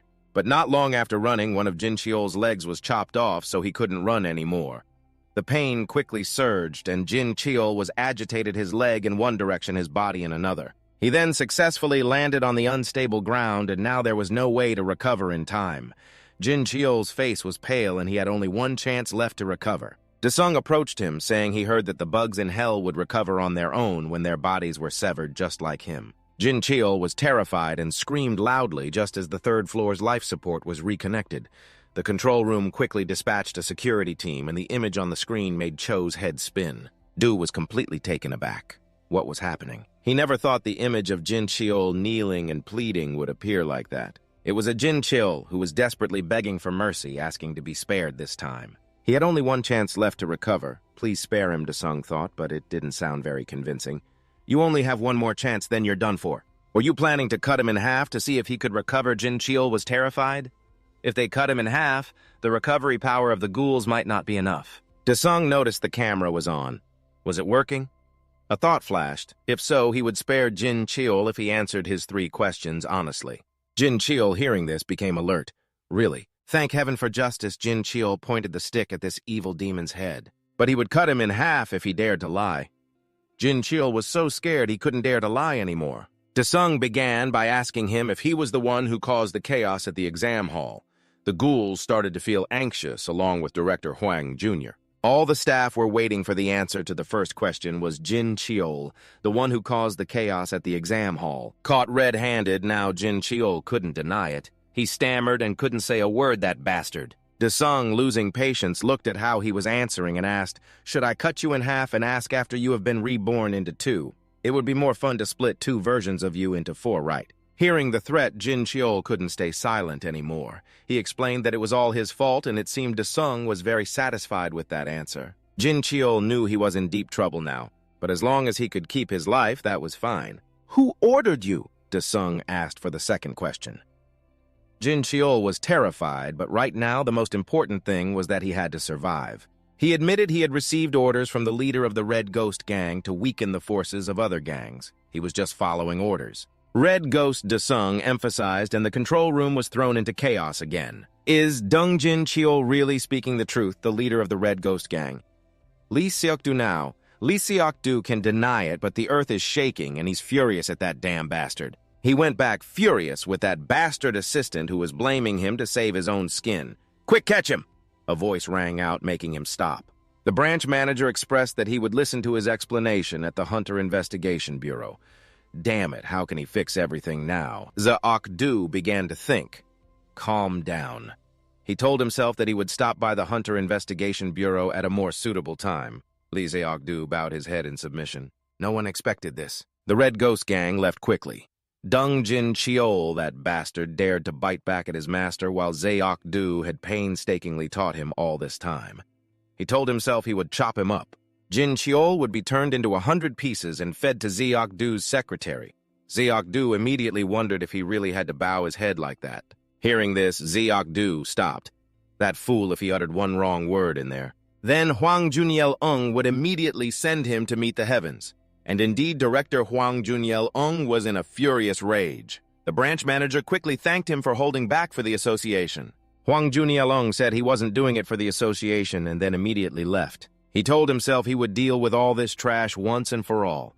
The manager then sent security teams to end the test, activating the emergency protection team and evacuating the injured.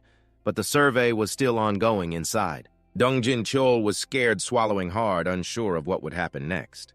Desung asked him if he could still be reborn a few more times, right? Jin-cheol knew this question was too tricky. He asked back, what do you mean by that? If he lied, he would be cut in half. Even if he said he only had one more chance to be reborn, he would still be cut in half. No matter how he answered, he would be butchered. The system was present at that moment. Congratulations, Han Desung has secured first place in the official test. The test has ended. You did very well. Desung felt a bit uncomfortable. Why was it so sudden? On the contrary, Jin-cheol was very happy to escape disaster. Congratulations, just as expected, you are indeed an excellent S-rank hunter. Well, Desung wasn't really good at keeping promises. In the end, Jin-cheol was still cut in half in the chairman's office. The chairman of the association thought this was the first time he had seen a monster like this since the time of Lai. Secretary Lai, this Han Desung, I want all the documents about him at all costs. I want to make him one of us. Hearing this, Secretary Lai began to take orders. At the entrance of the association, reporters had surrounded the entire house. Reporters had gathered in large numbers waiting for the contestants to come out.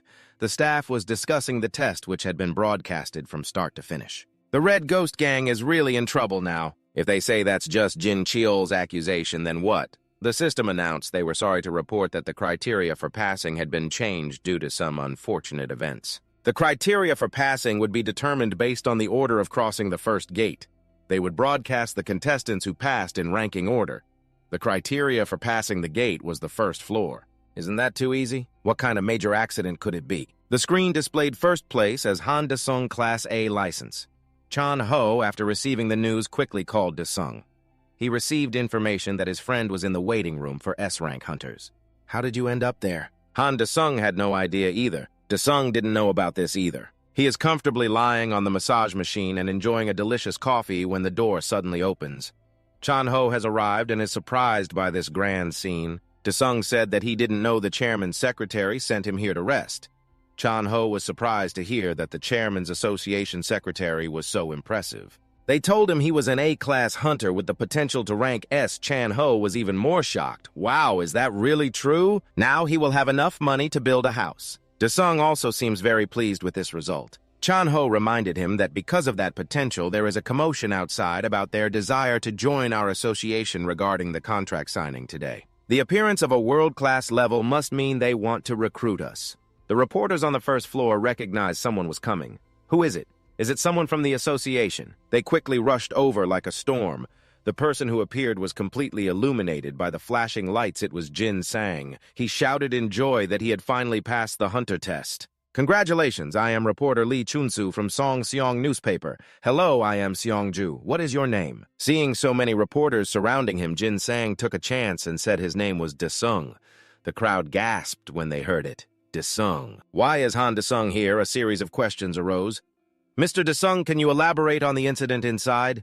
Please explain in detail about the fire you used on the first floor. A barrage of questions followed, and it seemed someone had noticed something strange. This guy is different from Han De-sung, and he took the name Han De-sung Rank 20. The remaining contestants were being escorted out by the security team in pain and unable to do much. They would rather go home to raise fish and grow vegetables. Not everyone has the ability to be a hunter. They secretly cursed that bastard Youngjin Cheol. The security team reported that they had searched all 3 floors but could not find Youngjin Cheol's body. So they received orders to start closing the gates. The security team wondered if that bastard could really survive and escape from here. The news reported on the most horrific accident piling on unprecedented difficulties of the hunter test. The majority of the contestants were at Han De-sung's house. His mother was packing and thinking that at least she should buy De-sung a new outfit. He wears the same one every day. I wonder if there's a morning market today. The news commented on A-class hunters with unique skills.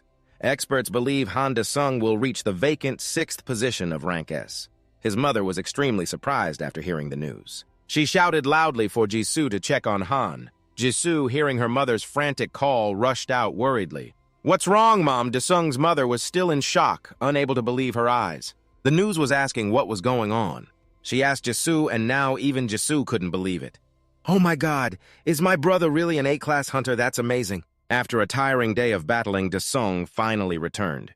He was welcomed by 2 bewildered and clueless faces. He asked the 2 of them, "Is something wrong?"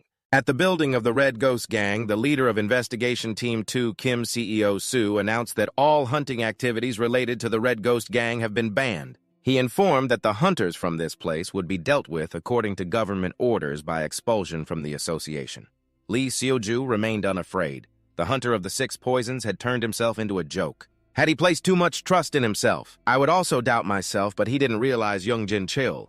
How could that bastard bring me down? CEO Soo thought to himself that he was the only one who could do that. CEO Soo announced, "Please follow them to the inspection office." He grinned maliciously.